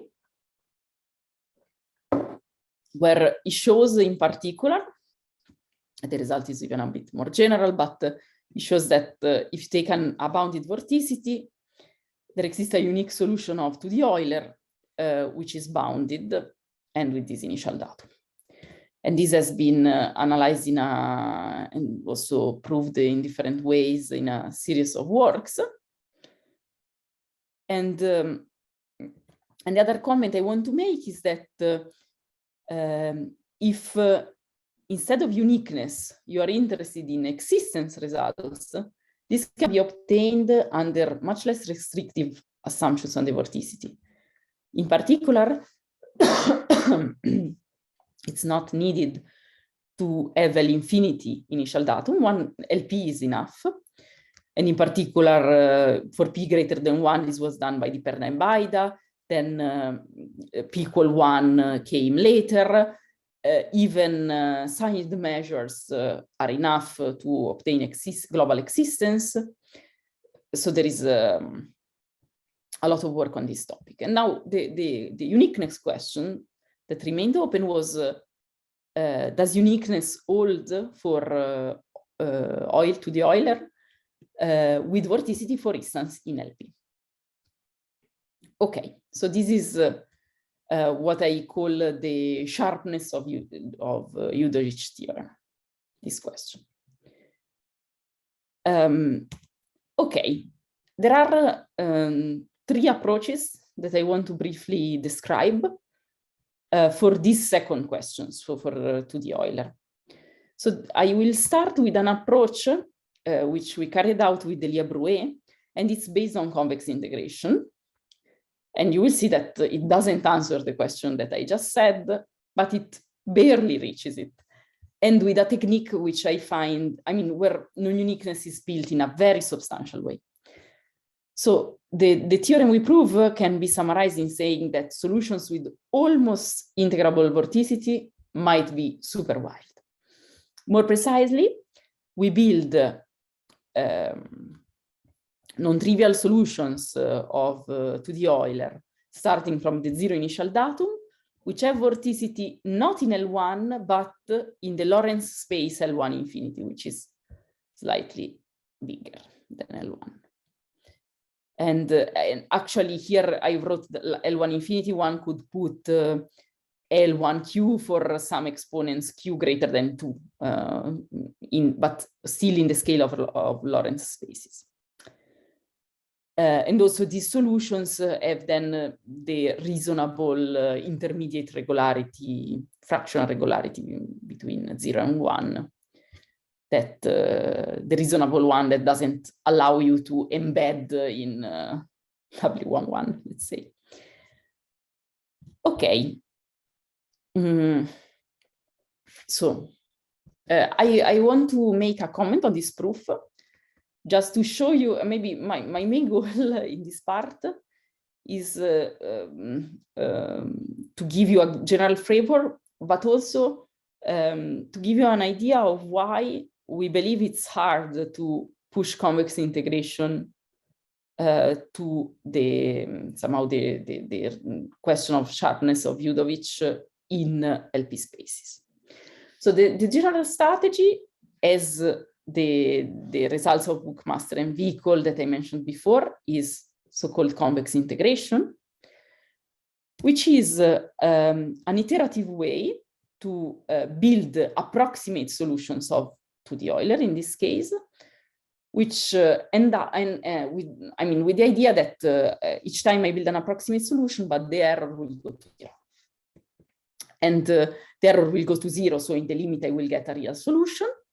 And the quantities that I want under control, so the vorticity in this Lorentz space and, for instance, the kinetic energy to have it under control, they remain bounded. And now the important point is how to go from, if you have now UQ, PQ, RQ at a certain point of your iteration, how to build the next one. And the idea is to make a very precise ansatz. We build the next one as the previous one plus a correction. And the correction has a very particular structure. So it's made by, first there is a parameter lambda, which is what we imagine as the frequency of the correction. And it's a parameter which is much larger than the typical size of oscillations of my old UQ. Then there is a W lambda, which is the function that appears here, which is just a given function W, made, W is defined on the torus, and now you evaluate it in lambda x, which is like you make it oscillate super fast on a very short space, 1 over lambda. In front of this very highly oscillating function, you have a slow function, which is a coefficient, which in particular will depend on the error of the previous step. Okay, why this structure? Okay, you have guessed the structure, and now you say, okay, who is the error that I would obtain if I plug this structure inside Euler? And you write down the equation that it must satisfy, it's this one. And here you start grouping 2 types of terms. There is a first type of term which you recognize because are the ones which are linear in W lambda. And the second one, which is instead quadratic in W lambda. And the quadratic one incorporates also the previous error. So here, NL is the place where the cancellation of the error will happen. The linear one, we will hope to find reasons why it's already small. I mean, we are making new errors, but they are already small. And so the cancellation of the error happens in a way which is very typical of convex integration. The idea is the following. So one takes W lambda tensor W lambda maybe it's a vector field of average 0, but when you take the tensor product with itself, since now it's a quadratic expression, it will have a low frequency mode. So yes, non-oscillating. In particular, it will have the average, which will be non-zero by choice of W. And it's equal to the integral of W tensor W. And in particular, now we fix it to be of scale 1. And correspondingly, in order to have cancellation of the error here, we have to require then that AQ squared is of order square root of RQ in order for the cancellation to happen. Now, here I'm a bit cheating because these in reality are vectors or matrices, even they are matrices. So one would need to take a finite number of these, decompose the error, etc. But this, I don't care at this level. And as I said before, the linear parties will be controlled by different ways. What I want to show now is that reaching an L1 vorticity would be hard. The reason is that the cancellation of the error imposes, as I said, that the L2 norm of this perturbation W is of order 1. But now the Sobolev inequality in L1 would imply that the derivative of this perturbation is big because it's estimated below by chi lambda times the L2 norm, which is of order 1. And then this would imply that when you sum now the different, so the U that you find in the limit is the sum of all these corrections, you are summing infinitely many terms which are diverging. And so you get plus infinity. And here one could wonder, but here you are trying to control the full gradient of the velocity field. Instead, to control the vorticity, it would be enough to control the curl of U. But since the divergence is 0, this is not a real advantage. So it's really problematic. Okay. Instead, you see that here there is no problem if in this inequality, so the Sobolev inequality works also in Lorentz spaces, but the critical Lorentz exponent is L1, 2. And so in L1 infinity, for instance, Sobolev inequality is not, it's not providing us a constraint. And let me just make 3 final comments on this proof. That somehow the real difficulty in this proof then is to obtain building blocks that are so well tailored to work up to this critical regularity of L1 infinity. And the basic ideas here are to consider intermittent jets that were based on work of Sarah and Laszlo, but made in a time-dependent way, and that we introduced with Tristan and Vlad. And but then this is not enough. This would not be enough by itself. What you need to do is then to bundle these intermittent jets, which will have different velocities because their typical velocity will depend on the size of the jet. Bundle them together and make yes, a collection of them in the same spirit as one does the atomic decomposition of Lorentz functions, for those who know. And now the point is that once you have this bundle of, and you are into this, so there is not much space, you have this bundle of particles that flow in a tube at different speeds. Then you need to place several of them for the problem that I said, that one needs to decompose the error. And then one is a very delicate combinatorics to avoid that these bundles collide with each other, which would create problems. Okay, so I end here this description and I move to another approach. What in my mind is the most explicit, even though not proved for now, example we can hope for of non-uniqueness for 2D Euler. So this is an idea of Bressan and Shen that I'm presenting now quickly. But before going into it, I introduce self-similar solutions, which is the framework in which this idea works. And the idea of self-similar solution is fundamental there for all the rest. Okay, self-similar solutions are based on the idea that the 2D Euler has a certain scaling invariance, which has one more parameter of freedom than the scaling invariance of Navier-Stokes that I presented before. And from this scaling invariance, you can find some solutions with very special structure. In particular, if you introduce this, which is called the self-similar variable, typically, which is psi x divided by t to the 1 over alpha, and alpha is a free parameter between 0 and 1.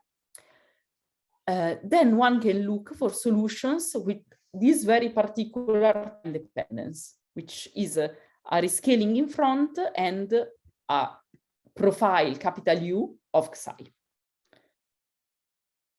And if you write what becomes the Navier-Stokes, the 2D Euler equations for this particular function, or correspondingly you can write it for, you can compute the vorticity of it, you find the so-called self-similar equation. So if you find a profile omega, which now has no time dependence, which solves this equation, where U is always, capital U is always the associated velocity to omega via Biot-Savart, then you have found a solution of 2D Euler.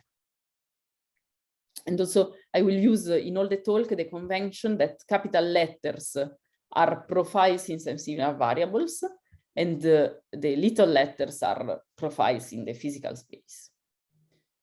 And same convention, Latin letters are physical variables, Greek letters are in the self-similar space. So what is the idea of Bressan and Shen? Bressan and Shen propose a very precise initial datum, which they have numerical evidence to say that there is non-uniqueness, and they have some partial analytic results, not yet leading to a proof. So they consider an initial datum which is homogeneous in the radius and a function of theta. the function of theta is sort of plotted here. You can imagine that the black part is where the vorticity is negative, and white is where the vorticity is positive. And now they propose, and then you have to imagine that when you approach the origin, since the powers of R are negative, this vorticity is blowing up and getting very, very high or very, very negative. Now, what they propose is to truncate, so to fix a parameter epsilon, which will eventually go to 0, and to truncate this initial datum in two different ways. In the first case, or maybe let's start from the second. In the second case, they just take a ball of radius epsilon around the origin and put the initial datum equal to 0.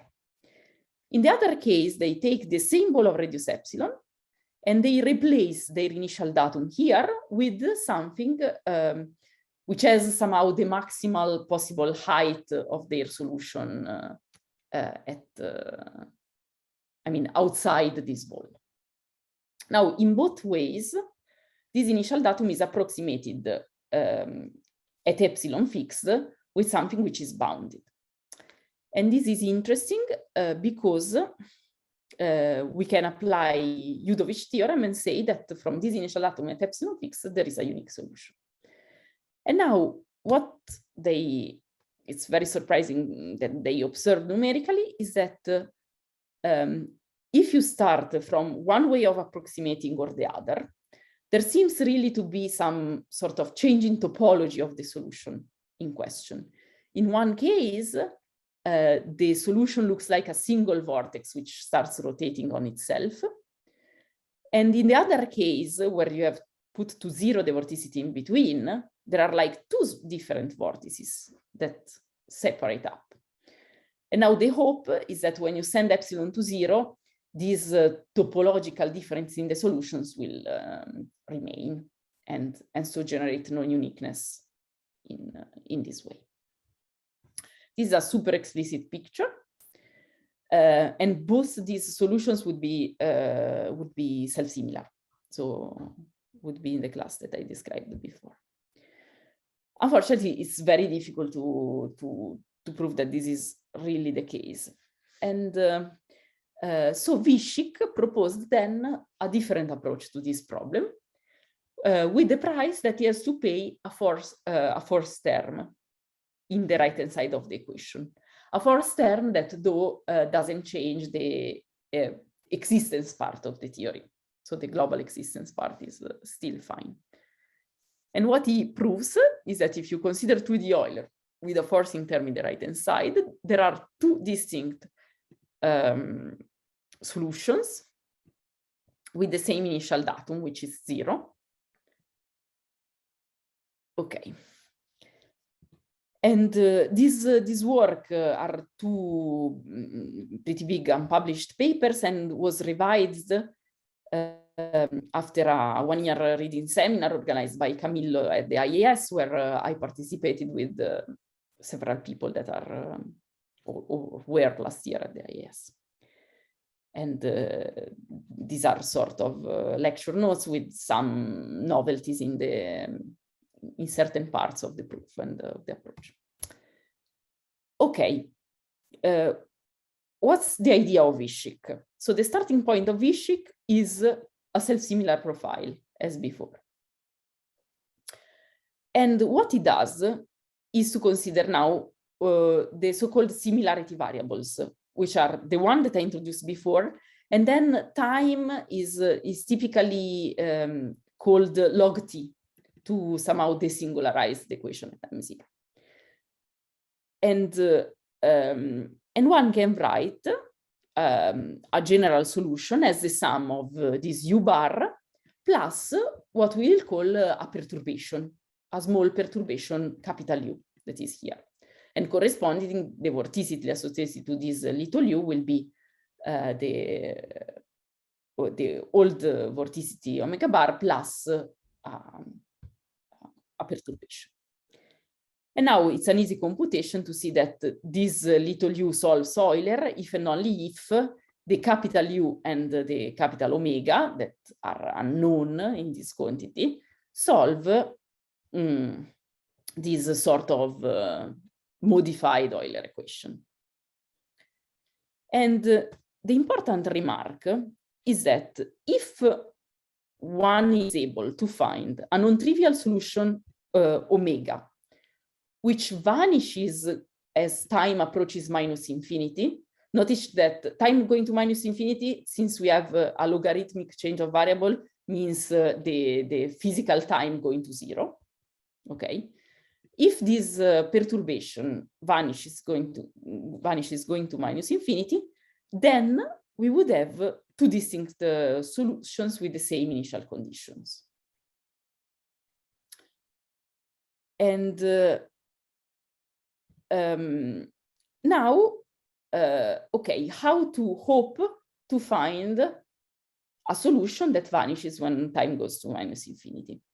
Well, the idea is in this the equation, which is the same that I wrote here, I rewrite it here and I group two terms. There is a linear term and a non-linear term.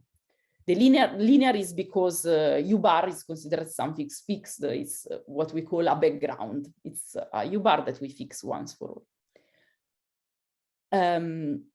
Okay, the heuristics now is that since we look for something that goes to 0 for time for very negative times, the nonlinear term, which is quadratic, should count less and less for very negative times because it's quadratic and the thing is already going to 0. So it's reasonable to study the equation without the nonlinear term, and we keep it only the linear part. And here is where the concept of linear instability enters the game.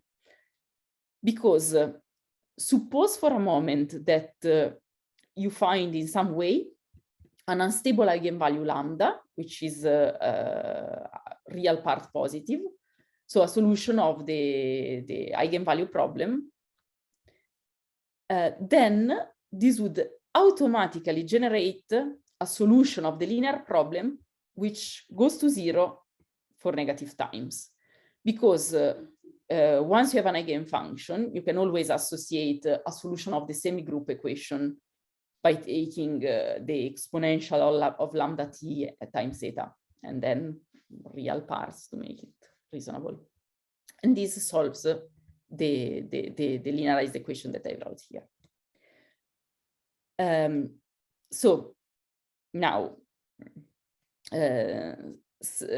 summarize. So okay, once you have solved the linear equation, you have to solve the nonlinear. You have to reinsert the nonlinear term and hope to be able to solve also this equation.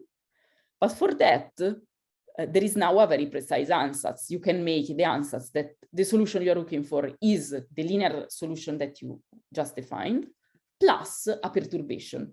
And the perturbation has to be small. In particular, this quantity was of the size e to the tau lambda, and the perturbation, since the thing is quadratic, will be of the size e to the 2 tau lambda, which is double small, let's say. So this building omega of this type is what corresponds in dynamical systems to build the nonlinear unstable manifold associated to this unstable eigenvalue. Okay. Now, summarizing what I just said, in order to obtain Vichy result, the fundamental thing is to find a linear instability, so as an eigenvalue of this operator. And in particular, you have, in order to find such an eigenvalue, it's better if you can choose your profile U bar in an appropriate way, because yeah, because some profiles are known, but some of the known profiles in the literature are typically stable and not unstable. And so the question that remains is there an unstable self-similar profile? And this is, I mean, for that, there are not many techniques at hand to build this kind of objects. And Vichy manages to build one, but in an essential way, he uses in his construction the presence of the force. And the kind of object that he builds is a 2D vortex, which is a solution of with this very particular form, which per se would solve stationary Euler. But unfortunately, we need to make it in self-similar variables to be able to speak about linear instability, etc. And this generates a force in the right-hand side. So this is a solution in self-similar variables only if you pay a force. And the theorem, the linear theorem of Vichy, which Elia will use a lot in his construction later, is that such an unstable background, so a background with associated L with an unstable eigenvalue exists. Okay, let me close with a couple of words on our result in 3D Euler. So for 3D Euler, sorry, for 3D Navier-Stokes, or 3D Euler would be the same, but or similar at least. But we care about 3D Navier-Stokes. Again, we will work with self-similar variables, xi and tau. We will look at solutions. We will write solutions in this form as u bar in the new variables. We know that little u is a solution of Navier-Stokes if and only if capital U is a solution of a modified Navier-Stokes equation, which comes from the fact that in this weird expression, sometimes you have to differentiate time in weird places, like here and inside at xi. So the time derivative that appears in Navier-Stokes now takes this more complicated form of the first two terms here. The other terms are exactly what you expect to see in Navier-Stokes. And again, we can associate to it, as we did for 2D Euler, a linearized operator, which now we don't write in vorticity formulation, we write it in the original formulation. So it has a slightly different form from before, but it's of similar nature. Notice that this time, of course, we have in particular the Laplacian that plays a game. And okay, I don't have time, I think, to comment about the program of Giers, Verac, and Guillot, which is at the basis of what we do, but Elia, I think, will tell you more of how these two things interact.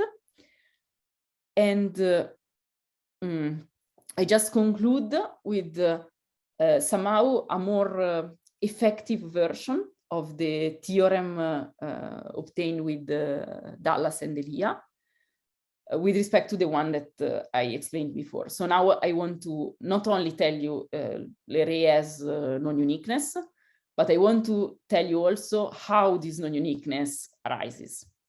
And what we will prove, somehow it has analogies with what Vichy did, is a linear theorem, which is that this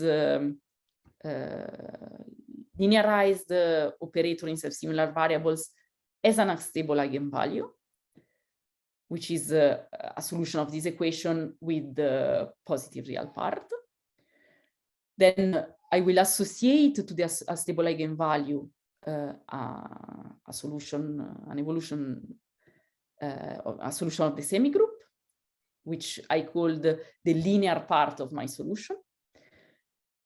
So this is the linear part of our theorem. The non-linear part then states, okay, given a background U bar that is behind everything, and this unstable eigenvalue lambda, and the associated U-lin, we can build a perturbation, which is again something small with respect to the size of U-lin, which generates the two distinct Leray-Hopf solutions from the same initial datum and with the same force. And the two distinct Leray-Hopf solutions are the one associated to the background, and the second one is the one associated to the background, the one associated to the plus the term associated to the linear solutions that we built from the spectral analysis, plus a part of perturbation which comes from the nonlinear theory, and which has the property to be small with respect to the linear part. Okay, with this, my time is over, and so I stop here, and I'm happy to answer questions. Thank you very much, Maria. Is there any question? Remarks? I do have one. Oh, yeah, no, there is first. Emil. Okay, no, hi Maria, thanks. My question is to be quick, so because you accidentally mentioned 3D Euler, but would your proof also work to show non-uniqueness of 3D Euler? I mean, of course, that is known already by convex integration or explicit constructions. Exactly. I mean, there it's not clear in which class you want non-uniqueness. So the kind of non-uniqueness we get here is so okay. Let's even on this last result. So the type of non-uniqueness is a solution that is smooth for every positive time, and just it becomes singular at the initial time. And similarly the force. And the other solution has the same structure. It's smooth as soon as you detach from zero. And now for Navier-Stokes, the class of Leray solutions is particularly relevant, and it was what you couldn't get with convex integration. Now for 3D Euler, it's not clear exactly what you want to contradict. I expect one can do something like that. There are some parts which would be different from the proof we do, because in some parts of our analysis, like in the nonlinear part, I mean, having the Laplacian seems a big obstacle to have non-uniqueness, but on the other side, in certain parts of the proof, helps a bit having a regularizing term. But what I expect is that yes, you can have a similar non-uniqueness result if you want to build, I don't know, a solution of 3D Euler which is smooth after time zero. Yes, this is something we will probably comment on in the near future. But yeah, this. Thank you. Yes, Michele. I have a probably dumb question, but first, thanks for the talk. It was very nice. Do you really need to have an unstable eigenvalue, or can one think of looking for a problem for which you know that the linearized problem is unstable in the sense that, like, I can prove that actually the solution are growing, not exponentially fast, like polynomially, and then I try to do this theorem. Like, is it really necessary to have an unstable eigenvalue? Or okay. Good question. For us, it's very important, yes. And you would have, I mean, for instance, having essential spectrum inside, because I mean, here you look at this operator. This operator is just a mess. I mean, it has no nice self-adjoint, blah, blah, blah. It's just horrible. And so one thing you have to exclude at a certain point, or to control in some ways, is the essential spectrum. And there would be situations where you expect essential spectrum to be there, and there would be even theorems that help you quantify the essential spectrums much better than eigenvalues. But then we don't know what to do with it. No. Yeah. Okay. I don't know even what to expect. I mean, it would be an interesting question, but I'm not even sure that having essential spectrum generates non-uniqueness, really, in this sense, at least. Yeah.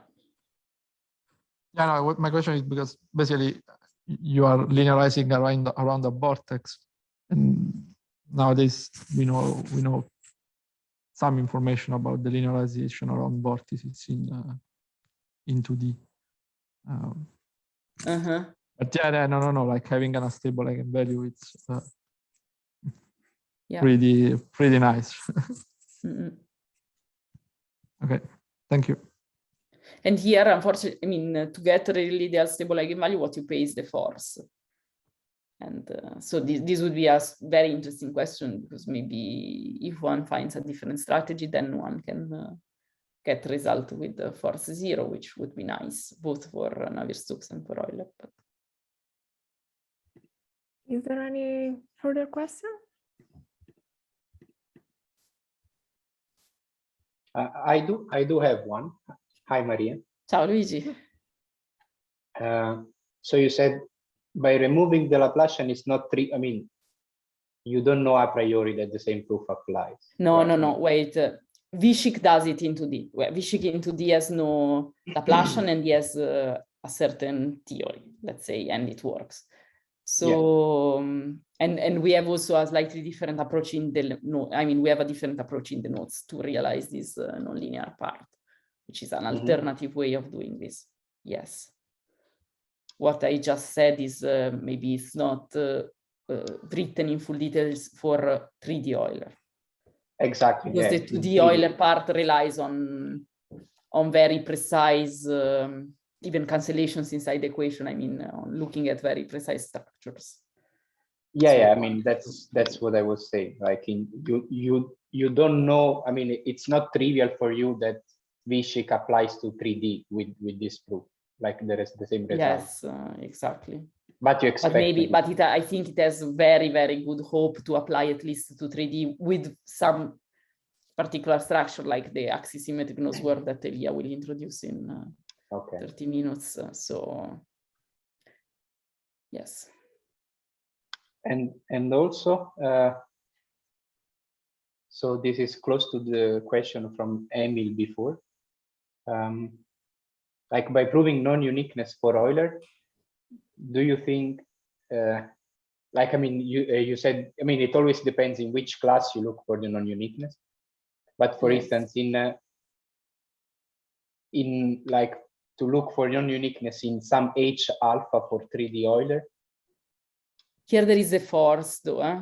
Yeah, by putting a force, yeah. You have a singular force in the right-hand side. So you have to look at which spaces are meaningful. And what you get with these approaches are, I would expect to get the scaling. Now, I mean, for Navier-Stokes, we get the scaling critical because everything is based on self-similar variables.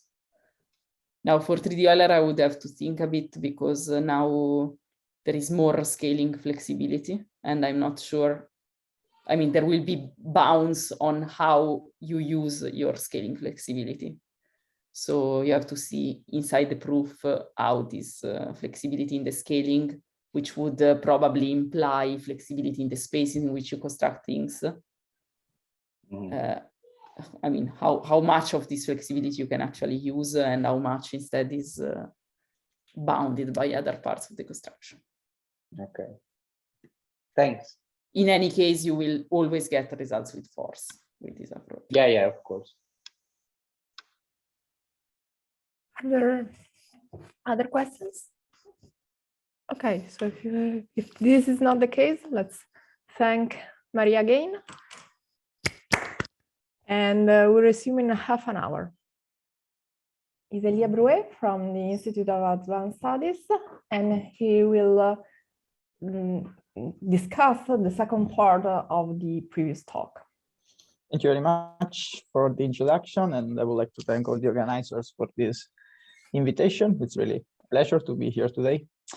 And yeah, this is meant to be the second part of Maria's talk, and I would like to enter a little more into details about our constructions of two solutions of the Navier-Stokes equation with the first term.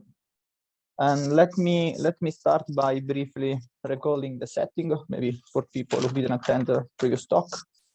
I'm considering the Navier-Stokes equations in the three-dimensional space, and I'm using an extra degree of freedom. So here F is a first term, and it will be fundamental in our theorem since this is the statement that has been already presented very nicely by Maria. And yeah, what we do, we build two solutions with the same body force belonging to L1 in time, L2 in space, and zero initial condition. And they are two distinct array of solutions, suitable array of solution of our system. And let me start by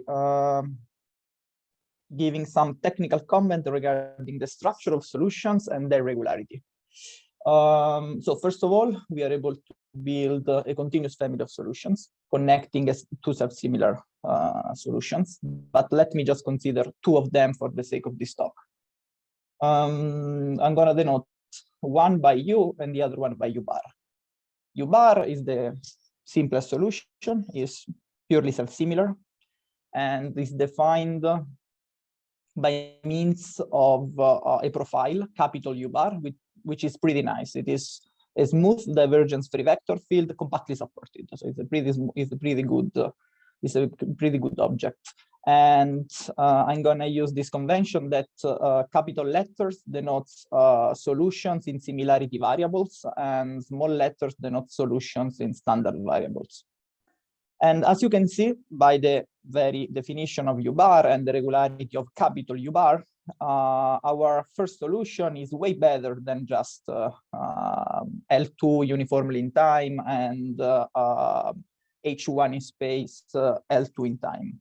Indeed, it is smooth far away from the origin. The only real singularity appears at the origin at time t equal to 0. Moreover, for any time slice t, the solution is smooth and compactly supported. And regarding global integrability, our solution is LP in time in space for any p between 1 and 3, uniformly in time. So we get very, very close to the critical space, and this is essentially due to the self-similar answers. Once we get our first solution, we obtain the fourth term.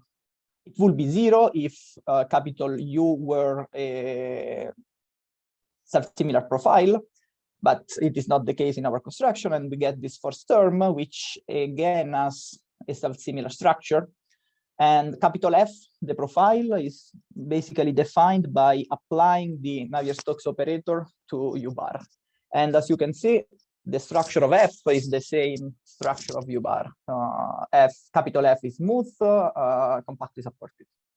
And so in particular, the same considerations we did for U bar lead to this regularity statement. F is smooth for any time bigger than 0, and when it comes to integrability, F is LP for any p between 1 and 3 in space, L1 in time. And as already explained by Maria, it is possible to show with such a force, we can build, given a force with these properties, we can build a solution for any time, which is very obvious.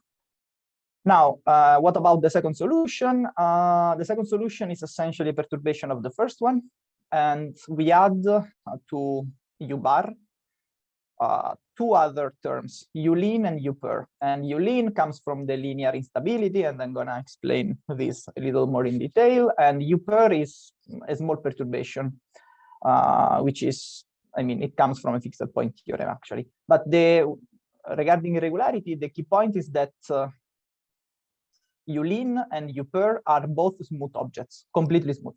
And in particular, the regularity of U is the same regularity as U bar. Smooth far away from the initial time t equal to 0, and with the critical integrability I already explained. So that's the picture. Those are the solutions we are able to build. Let me try to enter a bit more into the construction.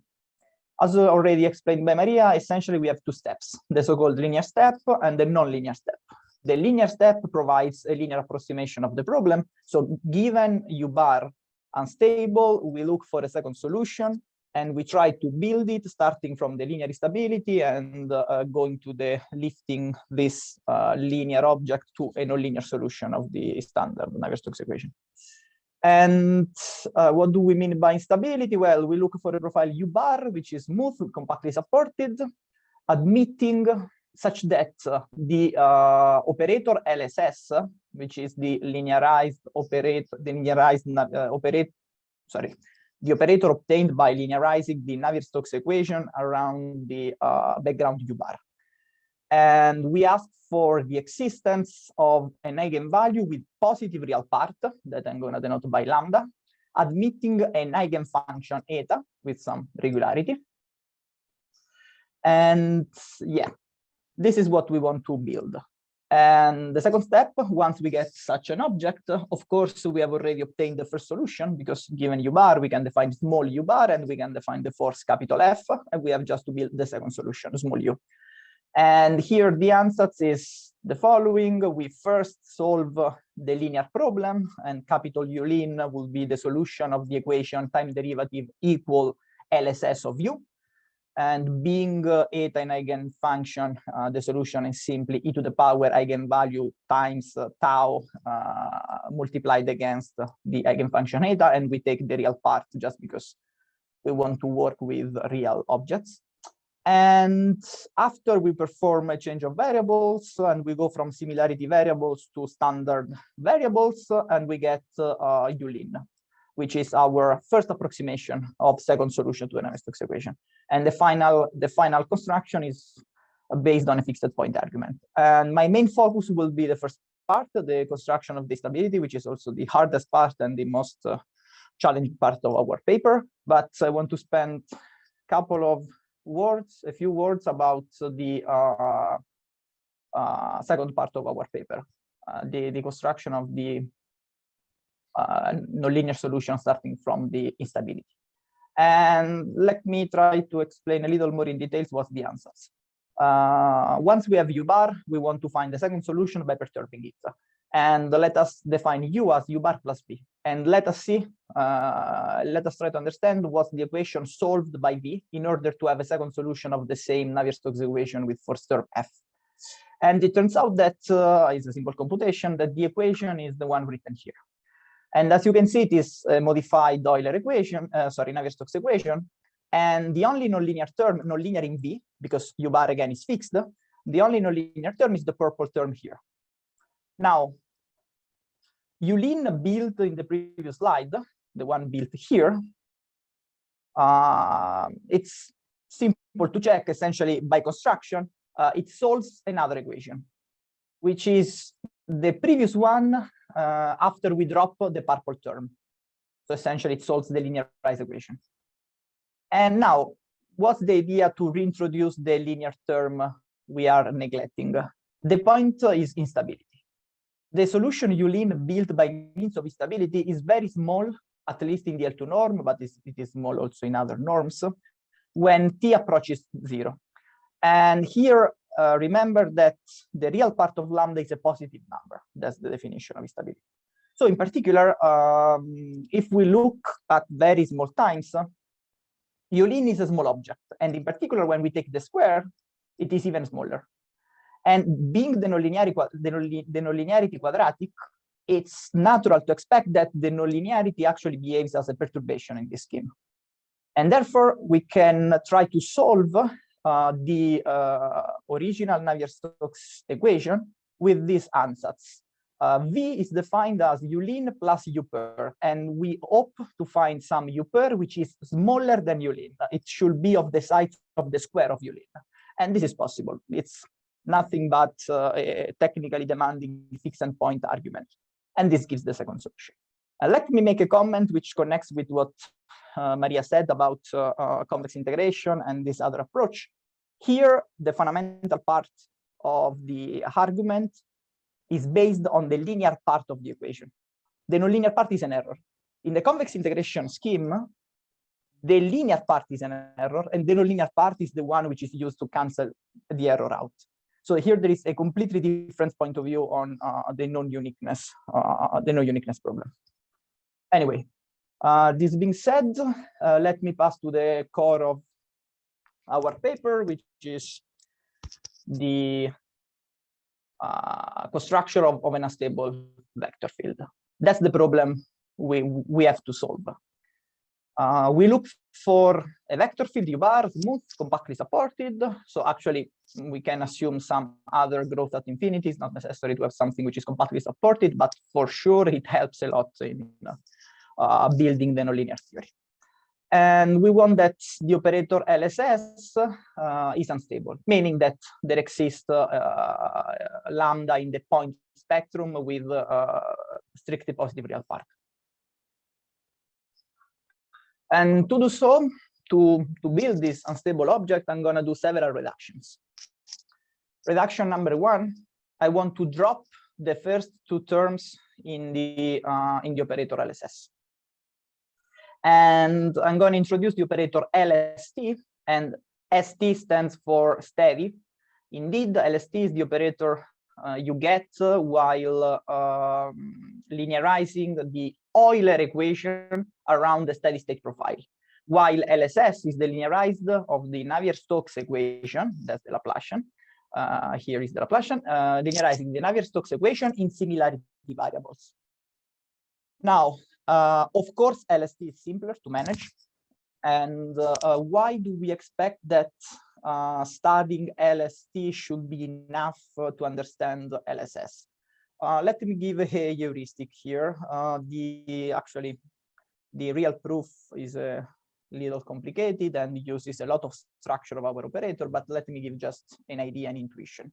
The idea is the following. Let us keep U bar and a stable profile for LST, the simpler operator, let's say.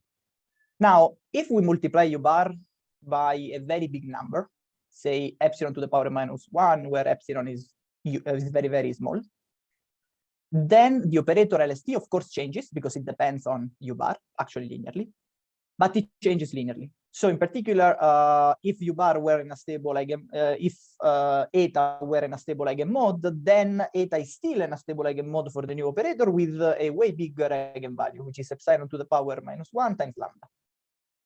Now, what happens when we plug this epsilon to the power -1 U bar in the original operator LSS? So essentially what changes is only the LST part, because the first two terms, the one I want to drop, do not depend on U bar. So in particular, one may expect that when epsilon is very, very small, the second term, this one,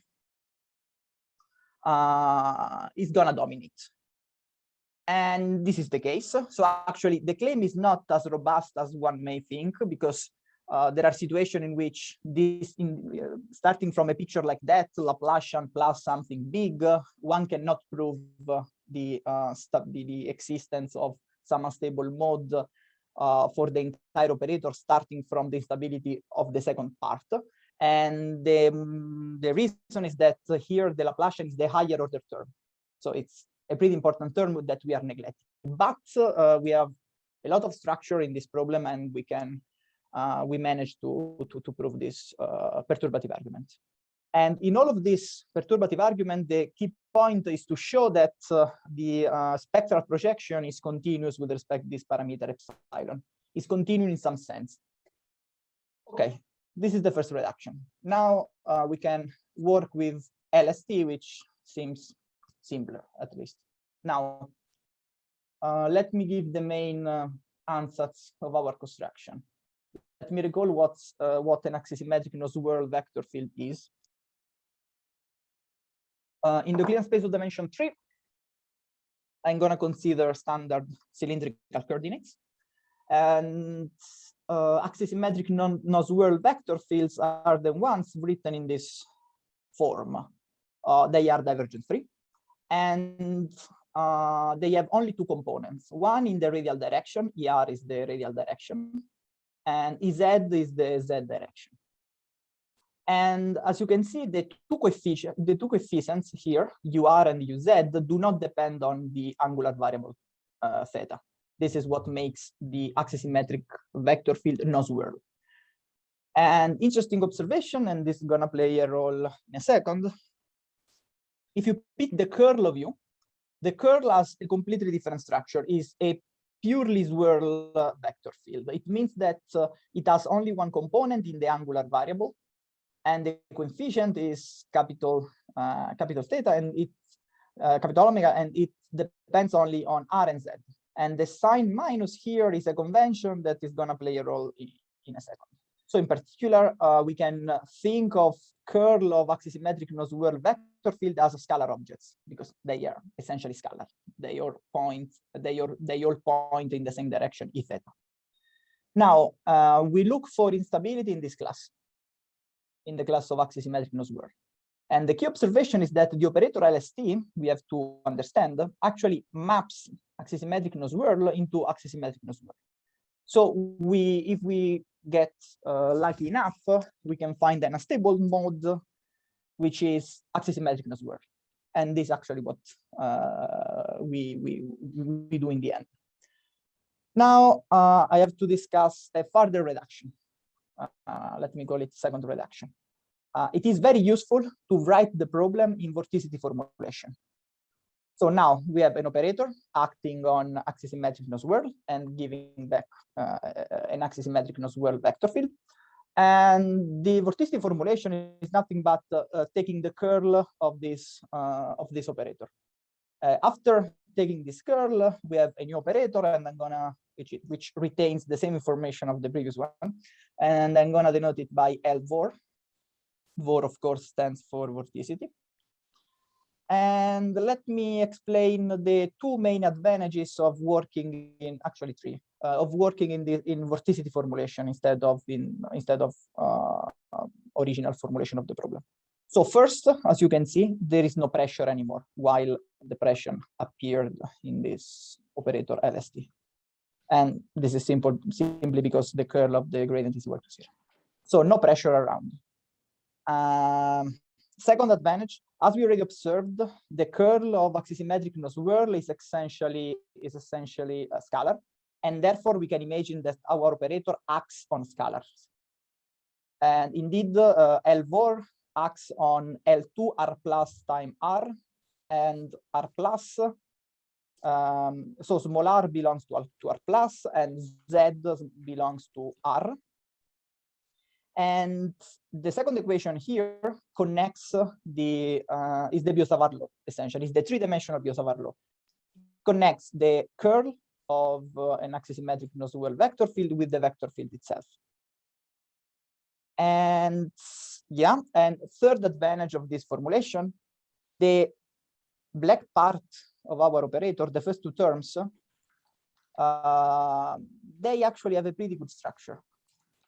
As has been already mentioned by Maria, the operator L we are working with is neither self-adjoint nor anti-symmetric. It's a really bad operator. But in this formulation, it is the sum of two pieces. I'm going to say something about the purple part in the end. Let us now focus on the first two terms. The first one is a transport term, which is pretty nice. Transport term is a pretty nice term. The second one now is a compact term, and this is very interesting. Indeed, observe that omega bar is essentially, in the end, will be compactly supported because our background is compactly supported. And capital U depends on a small omega in terms of the Biot-Savart law. And the Biot-Savart law gives you one more derivative. Is essentially the inverse of Laplacian times gradient, something of this effect. So it's like Cardinal operator of order -1. And therefore, U is more regular than omega. And it's not hard to prove that multiplying something with a Biot-Savart law times something which is compactly supported, you end up with something which is compact. So this first part is very nice. Transport plus compact. What about the last part? The last part is actually the one we would like to neglect. And what's the idea? The idea is the following. When neglecting the last part, the operator really looks like the linearized Euler equation in dimension 2. And of course, we have to understand this 3D Biot-Savart law in terms of the two-dimensional Biot-Savart law, but this is another point I'm going to mention. So what's the idea? We would like to find a regime in which this purple term is small. And we would like to start from something which is unstable in dimension 2. And Maria has already presented an example, which is a vortex built by Lipschitz, and try to use this two-dimensional instability to prove three-dimensional instability via perturbation argument, neglecting the purple terms. That's the plan. And what's the idea of the construction? The idea is actually explained by this very beautiful picture drawn by Dallas. We want to consider a two-dimensional vortex, unstable two-dimensional vortex, invariable RZ compactly supported and place it very, very far away from the origin. Here, L denotes a very, very small, a very, very big number. Now, once we place the support of our vector field and therefore vorticity that far away from the origin, it happens that the purple terms are both small. They are of size 1 over L. And the reason is very simple. Let us just stare at the first one. U bar, as I said, is now supported very far away from the origin. And so it is different from 0 if and only if R is bigger than some L, which is a big number. But now we have R at the denominator, and this R at the denominator is of size L at least. So in the end, we get something of size 1 over L, and the same argument can be done for the second term. And it is also possible to see that such a construction gives a very beautiful three-dimensional Biot-Savart law. So when L is very big, this three-dimensional Biot-Savart law starts looking closer and closer to the two-dimensional one. And so we are really perturbing a two-dimensional problem. And let me try to make this picture a little more rigorous in the next slide. Let's go to the next slide. Okay, so first let me recall you a theorem that has been already presented by Maria, and this is our, say, building block of our construction. That's a two-dimensional instability result. U bar here is a two-dimensional vortex, and it has this structure radial, which is zeta of x times x perp. X perp is the rotated vector. And Wyschik managed to prove that there exists a vortex with the property that the linearized Euler equation around this U bar is unstable. So there exists some lambda with positive real part and some good eigenfunction, such that the operator A applied to this eigenfunction is equal to lambda the eigenfunction. And that's Wyschik theorem. And here I would like also to mention a note we wrote in collaboration after a reading seminar here at the Institute. We wrote in collaboration with Dallas, Maria, Camillo, Vikram, Maximilian, and Hyunju, in which essentially we revised the Wyschik result.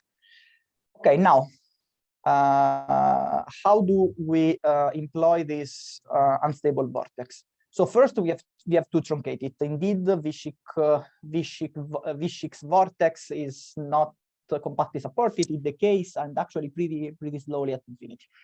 And the first step of the construction is cutting this trunk.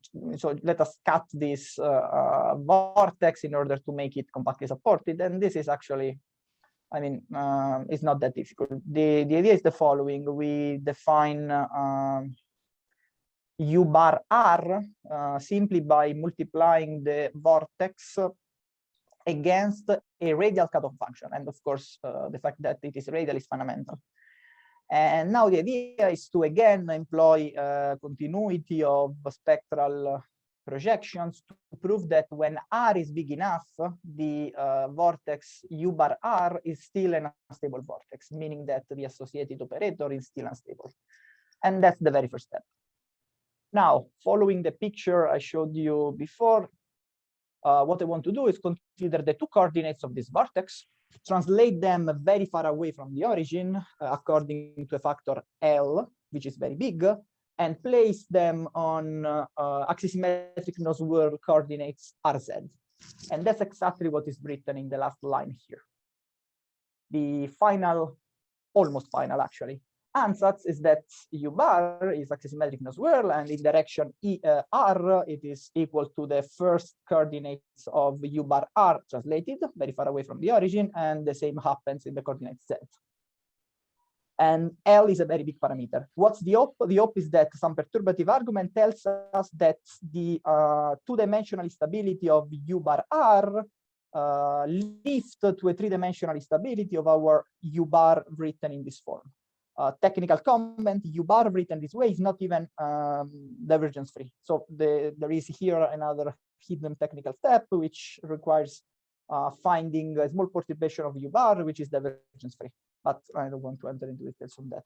let me conclude, I think my time is almost up, by convincing you that there is some hope to get this instability. And in particular, I hope that I already convinced you that the purple terms are not very important when we plug these ansatz, when we consider U-bar with this structure. And now I would like to convince you that the Biot-Savart law, which was a three-dimensional Biot-Savart law, connecting the vector field and the curl, when L is very big, can be understood as a perturbation of the two-dimensional Biot-Savart law, giving exactly the setting we were looking for, a two-dimensional setting. Here, I wrote down the same operator as before. I just changed a bit the notation. I want to stress the dependence on the parameter L. And yeah, instead of L var, I've written L depending on small l, and my background U-bar now depends on small l, because of course it does. And the Biot-Savart law, the three-dimensional Biot-Savart law connecting U and omega, in a certain sense, depends on L as well. And I'm gonna write the operator as BS of L. And let me explain. So I mean, what the heuristic here is the following. When L is very big, this is highly imprecise. I'm aware of that. When L is very big, then this Biot-Savart law gets close to the two-dimensional Savart law. Let me explain in which sense this happens. What's the 3D Biot-Savart law? You have to solve these two equations. We start from some omega, and we solve for the so-called stream function psi, and this is the equation for the stream function. Once we get the stream function psi, we can build the U simply using the second identity here. But now what's the point? The interesting part of our domain is placed far away from the origin. So all the interesting stuff happen very, very far away from the origin, at distance L from the origin. So in particular, when it comes to solve the first equation, we can imagine that the two purple terms are not really the most important ones, since they are of size 1 over L. And let us neglect them. And also, given the identity for U, it is natural to think that the purple term here is not important as well. And if we simply neglect all the purple terms, what we get is the two-dimensional Biot-Savart law with the correct sign. This is related to the sign convention I introduced a couple of slides ago. And in particular, one may expect that when L is very big, the entire picture gets closer and closer to the two-dimensional picture, and we can appeal on Lipschitz instability to conclude our proof. And that's really the key idea. Of course, technically speaking, it requires a lot of work. And yeah, I think my time is up. Just two questions. So the most natural one is, can we remove the force? It would be like a dream in order to solve the original no uniqueness problem. But given this technique, I do not know how to do it. And the second one is about instability. So we have a very precise answer, a very precise construction to build U-bar, but a priori one expects that it should be plenty of these unstable objects. So there is no reason to expect that they are rare. But to date, we do not have any other construction, and it would be also nice to understand whether they are generic or not. And again, there is no result that I'm aware of. And yeah, thank you for your attention. Okay, so thank you so much. I see that Michele has a question, right? Yeah, okay, please. No, thanks a lot for the talk. It was great. You're welcome. Basically you say that the mechanism is sort of linear, but I wonder how much is hidden inside the ports of the nonlinearity, because for example, for 2D Navier-Stokes, we do know that that we have a such similar profile, but for 2D Euler, we don't know if a such similar profile exists. So I'm wondering, for example, if one can find a sort of conditional result that says, well, I'm not such similar, I will make an error to this such similar profile that in your case is exactly balanced by the ports. But exactly. Even if I want to try to make a sort of conditional results on what is the structure of the error, instead of plugging these ports, I want to sort of say what is the structure of the error that I make, of not having a self-similar solution. Okay, let's see if I understood your point. So you mean I have something unstable, is not self-similar. I don't want to express no uniqueness by means of a force. So I want to do it in some different way, but of course I have to do an error. And now the error is understood in some different way. And the question is, what is maybe another possibility to encode, another strategy to encode this error? Am I understanding? Yeah, I think this is a very, sorry, go ahead. No, yeah, and then like, you know, maybe even given some conditional stuff on this error, like I don't want to solve the problem right away. But, yeah, I think this is a very good question. Never think about that in detail, so I do not have an answer now. So at the moment, the only way to encode the error that I'm aware of is putting this force. And yeah, I don't have in mind any other mechanism that can do something like that. But of course, it would be nice to explore something of this effect. Okay, thank you very much. You're welcome. Is there any other question? Oh, yes. Jules, please. Hello. I have one question. So if you fix a viscosity and a rate of injection of, I mean, can you say something about the rate of energy dissipation in your construction, in your solutions? Good question. I don't know. Okay, yeah, that was just. Yeah, actually, I have to think about that. I don't know. I didn't try to quantify these kind of things. Okay, thank you. Thanks for the talk, by the way. Very nice. You're welcome. So is there any further question or remark?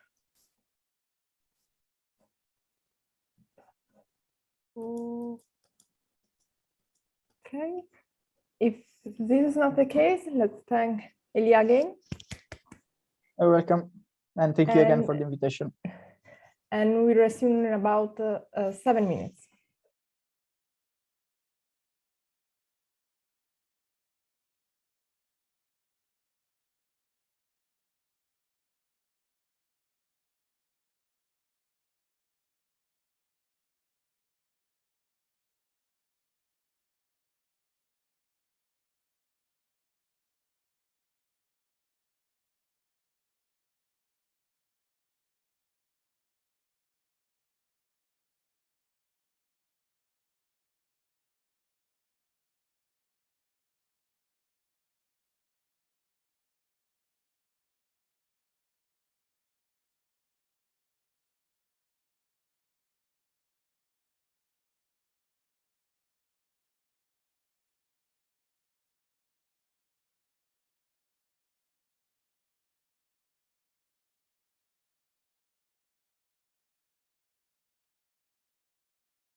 Okay, so let me just, for anybody who would want to see later, let me just repeat what I said around the time when the announcement came. So, so we have these time periodic flows, which are in WSP for every P from this range that I mentioned a couple of slides ago, and for every S less than this number, which depends on P. Now, if P is 1, then this number becomes this number, which is the golden mean or golden ratio. So S can go up to essentially that number. If P is greater than, obviously, this number becomes slightly smaller. And once P reaches here, so S reaches 1. Anyway, so we have these flows in any dimension, such that flow is a universal mixer. Which means that if we take any mean zero initial condition, the mixing scale will be decreasing to 0 as time goes to infinity.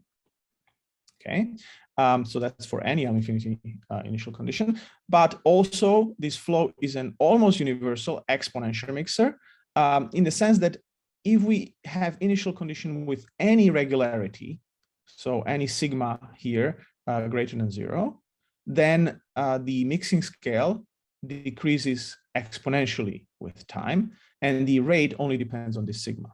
Okay, so very rough initial condition, we might only get some decay, which may depend on the initial condition, but for just a little bit regular ones, we get exponential decrease in time of the mixing scale. And this is true for both the geometric and the functional mixing scale. So the answer is yes, universal and even exponential universal mixers, essentially, so except for very rough initial conditions, they do exist in any dimension. And in fact, they do satisfy these better constraints or stronger constraints. And so, as I mentioned, the decay rate is independent of essentially everything else. It just depends on the sigma here. So, for example, in the geometric case, the decay rate, exponential decay rate, is independent of the kappa you pick. Remember, kappa was the 1/3 or whatever number that you are willing to neglect when you look at the deviation that you are willing to neglect when you look at the geometric mixing scale.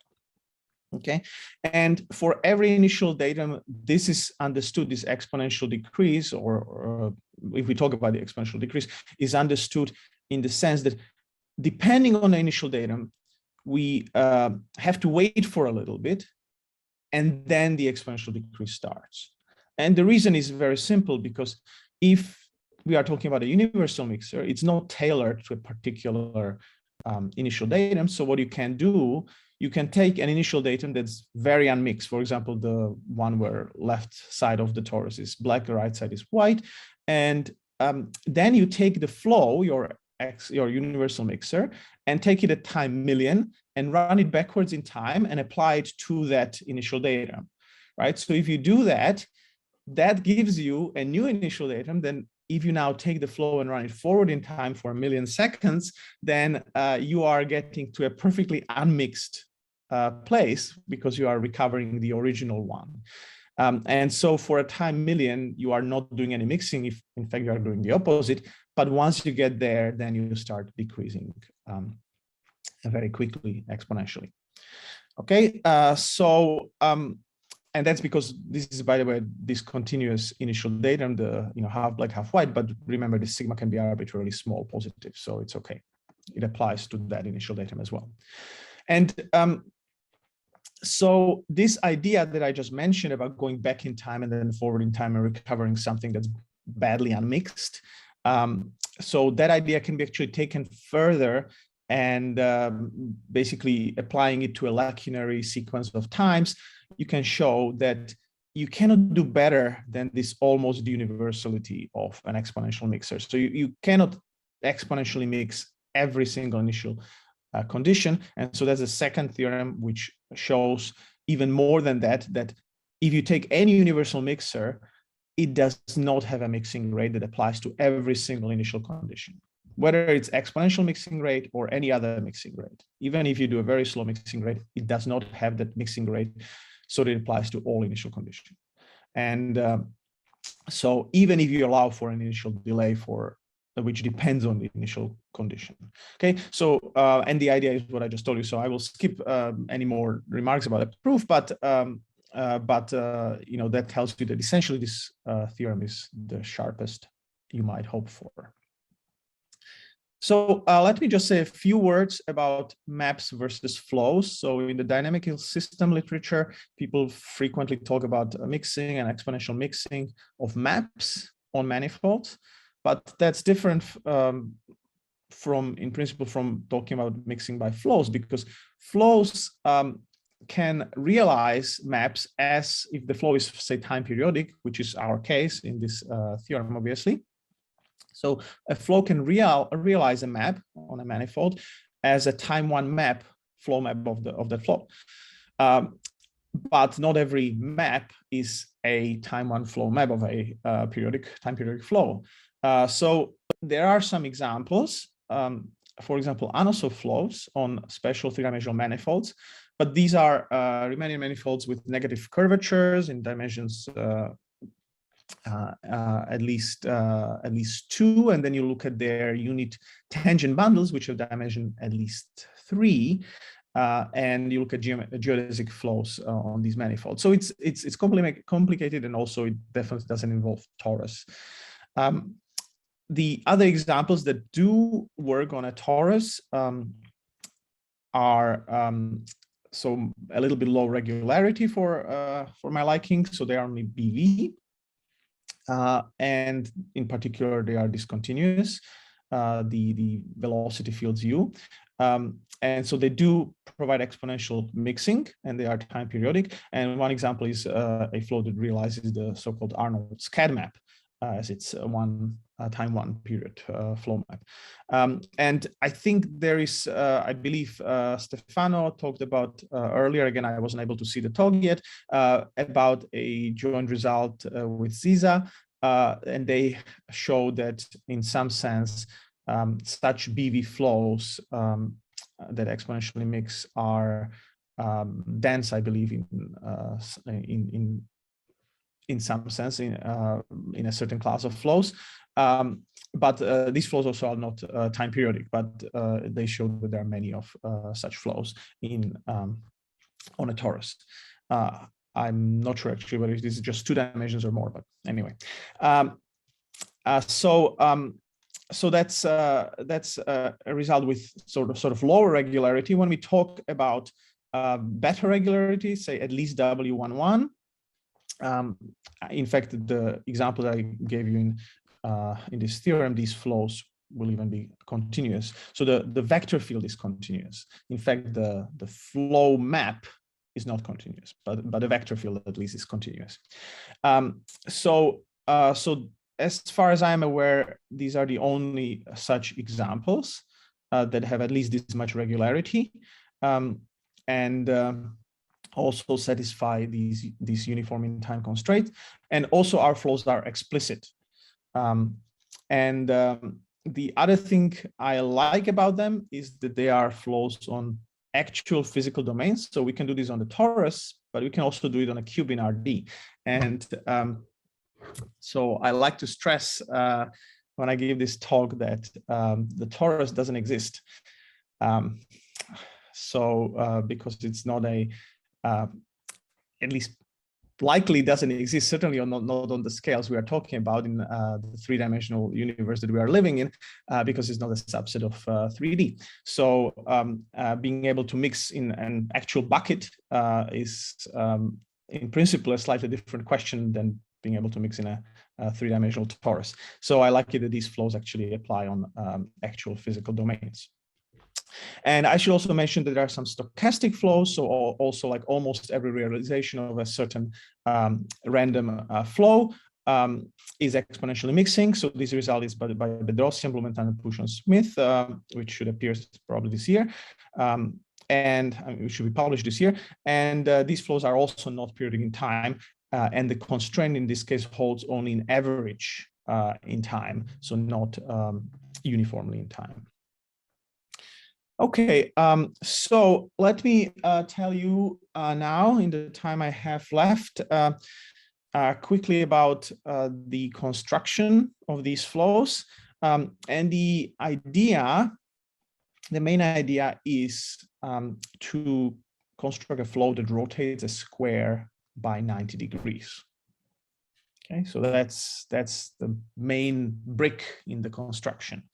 And this actually goes back to my paper with Yao, where we did this, but in this result with Tarek, we needed to get also better control of the regularity of the flow. So we changed the construction a little bit so that we don't get just W1P bounds, but also WSP on the flow. And so the idea is the following. Take this stream function up here in the numerator, which is the default stream function of a cellular flow in R2. So this is just in R2. But let's modulate it a little bit. So let's divide it by the sum of the sines to the power alpha, where alpha is between 0 and 1. Okay, so the best regularity this stream function has is when alpha is equal to 0.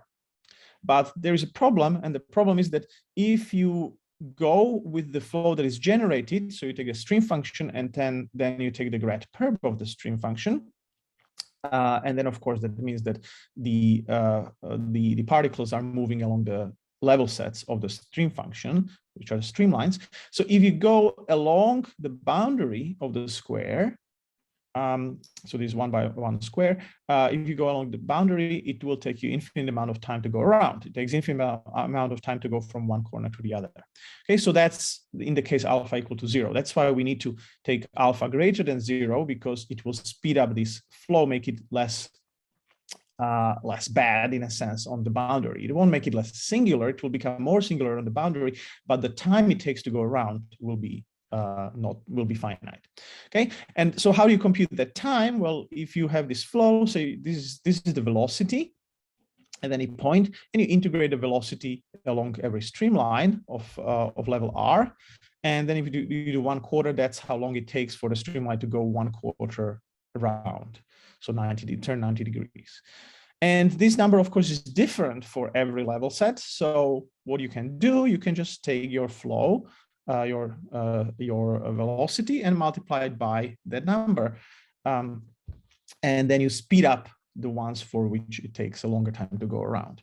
And this is still easily seen to be incompressible, divergence-free vector field. And then you pick alpha, for which this becomes the most regular, because after all, you want to satisfy some regular constraints with S here, right? So, so you do that, and the point is that this is made of 2 parts, and as I said, this is more regular near the boundary, which is where it matters when alpha is 0 or close to 0, but this is actually less regular when alpha is close to 0, it blows up. And so it turns out there is a optimal point, and the point is 3 minus square root of 5, alpha equals to that. And so you do that, and you pick that, and you do some interpolation inequalities to exactly find out what is the bound on, what is a reasonable bound on the WSP norm, and you find out that this flow is exactly in those spaces that I talked about when I presented the theorem. So WSP for this P and this S. Okay, so that's that gives you the right brick that you can work with, and that's the best you can get using the construction based on something like this, it seems. And then you need to do some technical work, annoying, because you not only want to know that everything is good when you rotate the square by 90 degrees, which of course is a very nice transformation. You also want to know that in between those 2 times, while you're rotating, everything is fine, which is a non-trivial thing, because this flow is only Hilder continuous near these corners. And so you can do it, and turns out you do have a good control over the regularity, because it's only Hilder. Of course, you know, the flow map might be problematic, but it turns out the flow map is also Hilder continuous near this corner inside this one cell. Okay, and it's of course the flow map is discontinuous because if you have a second cell where the flow moves in opposite directions, so here the flow may move counterclockwise, here it may move clockwise, then these points go that direction, these points go that direction. So the flow map will be discontinuous, but the vector field will be continuous. And in fact, it will be the flow map will be held inside this cell. Okay, so so very quickly, what do you now do? Now we take our square, so let's talk about 2 dimensions, and let's split it into 2 parts, 2 rectangles, and let's apply this rotation to both of those. Now, obviously, you can't rotate a rectangle to get the same rectangle facing the same direction, but what you do, you take the vector field and you squeeze it horizontally by a factor of 2, and so the rectangle sort of gets rotated. So, for example, here, this rectangle 1 gets rotated counterclockwise, this rectangle 2 gets rotated clockwise. What that means that if you take, for example, the upper half of this rectangle 2, which is a square, so first it gets rotated clockwise, so it becomes the right half of that rectangle 2, so right here. And then the whole thing, the whole square gets rotated counterclockwise, which is not useful for mixing, but it's useful for writing down the flow. And so this right half of the rectangle 2 becomes the top half of the rectangle 2. So we see that the square here, which was half by half, if this whole square is 1 by 1, that square turns into a rectangle, which is length 1, but width only a quarter. So gets squished from vertically and gets stretched horizontally by factors of 2. And this is what happens to every single dyadic square in this original square if you perform this transformation. So you rotate left half counterclockwise 90 degrees, right half clockwise, and then take the whole thing and rotate counterclockwise. This is what happens to every single dyadic square.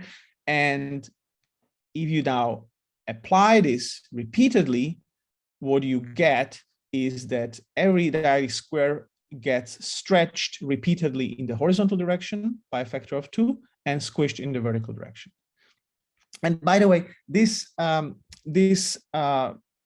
that you get by applying this just once is actually something that we call the folded Baker's map. So it's like the Baker's map, but a little bit different. So that what happens here is the same map as if you cut the square in 2, take this 2, put it on top of the 1 here, and then squish the whole thing twice vertically and stretch it twice horizontally. So like a baker cutting a dough in 2 and then putting it on top of each other and then slapping it with his hand.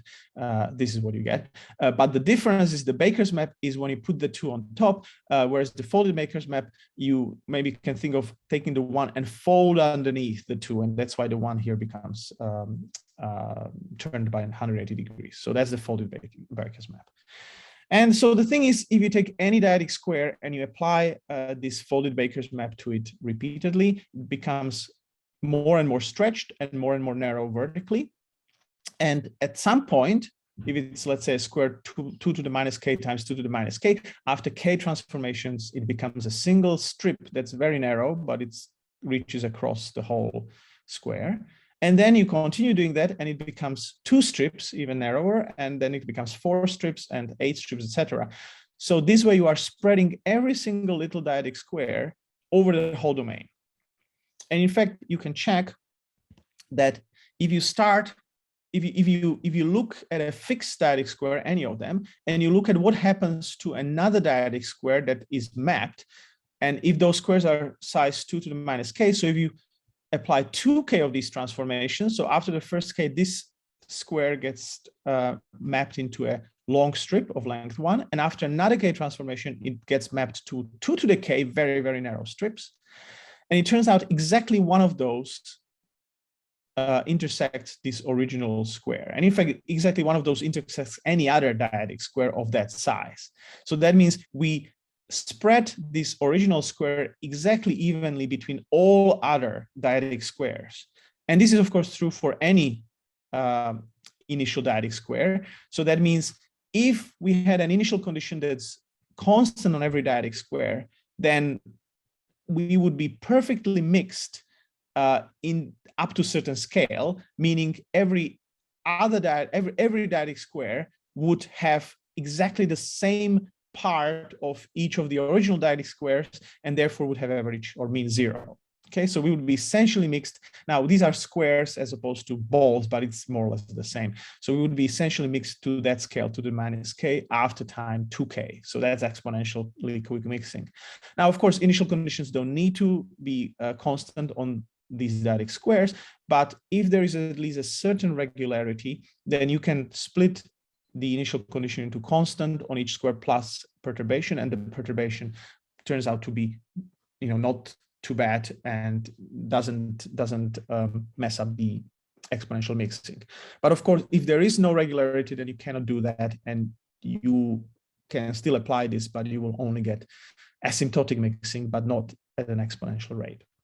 And that's basically the idea of the proof of this theorem. And on a square in 2 dimensions. Sorry, on a square, not on a torus, on a square in 2 dimensions. On a torus, you have a minor problem here because you see if you rotate this square around, then here the velocity is upwards and here it goes down. So if you are on a torus, you have this serious discontinuity in this flow, which doesn't make it WSP. And so you need to do something else on the torus. And I don't have much time, so I will just skip, but basically it can be done with a little bit of a clever engineering. And when you want to go to multiple dimensions, you can also do this by applying this this transformation, this folded Baker's map in different coordinates. So you apply it in coordinates 1 and d, and then in coordinates 2 and d and 3 and d, etc. Apply it in d minus 1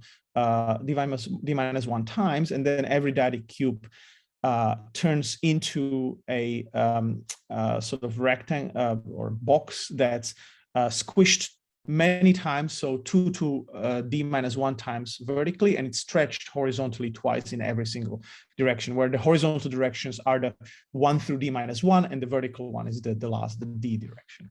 Okay, and so you can do the same thing, except instead of these little strips, you get many slabs in multiple dimensions, and it can be still done.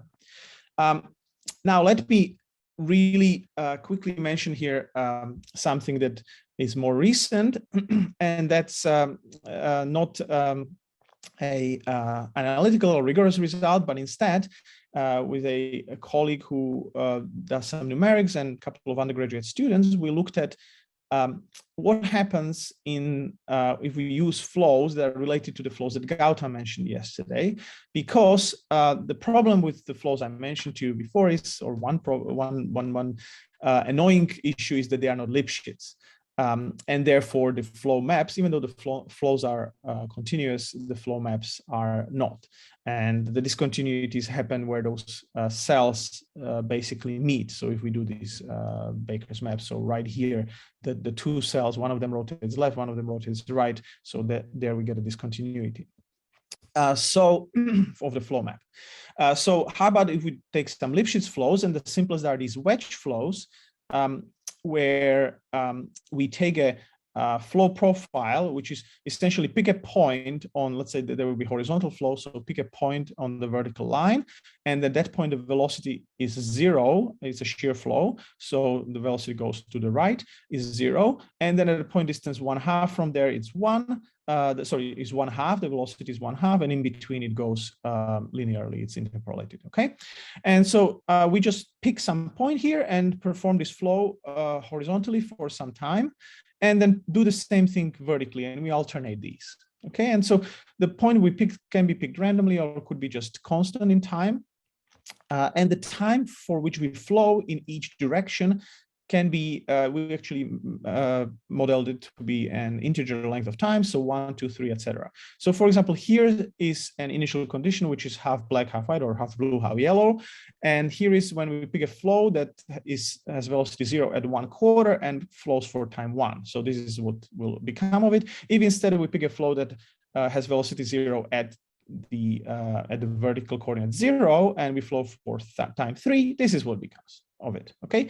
And then the question is, if we alternate these, and if we do this for different times of flow horizontally and vertically, we pick the same horizontally and vertical, but the length of time can be 1, 2, 3, etc. So what happens then? Do we get some mixing? And for example, here's what you get if you apply this flow here, so time 3 flowing horizontally and then time 3 flowing vertically. If you apply it once, then if you apply this twice, if you apply this 3 times. So it appears like there is some good mixing going on, which of course makes sense. And this is motivated by Pierre Humbert's 1994 paper, where he does the same thing, but with a flow which is a sine. Okay, so the profile is a sine. Now the difference with these profiles is that the sine has flat spots, and they are not as conducive to mixing. Of course, it's smooth, so that's a good thing. But it turns out that they are not; these flows are not as good in mixing, and one has to be a little bit careful about what happens at those flat spots. In terms of these flows, which are only Lipschitz, but they are Lipschitz, which is good, have better mixing properties. So we were modeling those. We tried just a little bit the sign, and it turns out indeed that it looks worse. And so we only stuck to these flows. And there is no rigorous result, even though, you know, this is very convincing. So this is still open analytically, but the results we got are very convincing. So we ran simulation on a 2 to the 15 times 2 to the 15 grid. We only need a grid because every point moves, because the time is integer. So every point just moves to another point. So we just need a grid of points and represent each little square by its corresponding point. And so we have this grid. We picked a geometric mixing scale with kappa equal to 1/3. And we picked the flow time, the horizontal and vertical flow time, after which they alternate, to be any number between 2 and 10. 1 doesn't give you anything, so there's no point doing that. And so these two pictures are the mixing scale that we obtained after running 100 simulations for each of these cases. And so this is in the case when the shift of the flow, so this point where the flow is 0, it's kept just constant, let's say 0. Well, we didn't do 0. We picked a random constant for horizontal and random constant for vertical shift, and then we just kept it constant as we were alternating. And so this is for the random case, and this is for the this is for the constant case in time, so the shifts don't change. And then this is for the case when the shifts do change in time, meaning every time you change the direction, you pick a new point where the flow is 0. Okay, and of the motivation for this second one is obvious. If we add some randomness, maybe we could kill some structures which might somehow persist in the flow. And that indeed happens for flow time 2, when the constant in time shift offset doesn't give you any exponential mixing because there is a preserved structure and the mixing is very slow there. And the random ones, when we change the shift all the time, they give you some decay rate. But it's not the best one. And the best is for the flow time 3 and 4. If you flow too long, then you are not using the alternation to your advantage enough. So that's the point. Because if you just go one direction, the mixing becomes linear in time. You want to alternate to get exponential mixing. Okay, so you cannot flow too short. You want to get some mixing, but you cannot go too long. And so, so this is how it looks like for flow time 3 and for the non-changing and for the changing shift. And so the last thing I'll say is this clearly indicates that there is some exponential mixing going on until you reach a certain scale when you are already, you know, too close to the grid size, to the size of the minimal size of the grid. And then obviously you can't continue, right? So this looks like exponential. This is of course a log of the mixing scale. So this definitely looks like exponential mixing. And the interesting thing is that we actually found out that this randomness, changing the shift at every point when you change the direction of the flow, seems to slightly inhibit mixing. So it doesn't improve the mixing rate, it seems to inhibit mixing. There is a slight difference between the mixing rate between the two cases. It's not a big one, but the fixed shift omega in time gives you a better, a faster mixing rate than the random one. So that's an interesting thing. But again, all of these are just numerical results, and there is, as far as I know, no proof of exponential mixing by these very simple shear flows. So it would be very nice if somebody were able to prove that in the future. And that's all I wanted to say. Thank you. Well, thank you very much. Are there questions? Yes, Maria? Okay, thanks. So I wanted to ask 2 questions. The first one is, I mean, this object is Lipschitz, but you could imagine to make it C1, C2 by rounding it out a bit, no? Yes. Yes, you could try numerically if you still see it as an... Yeah, so Gautam mentioned this. So he had this construction where he rounded the corners here, and he also changed the sort of the period here, so which for me is just 1.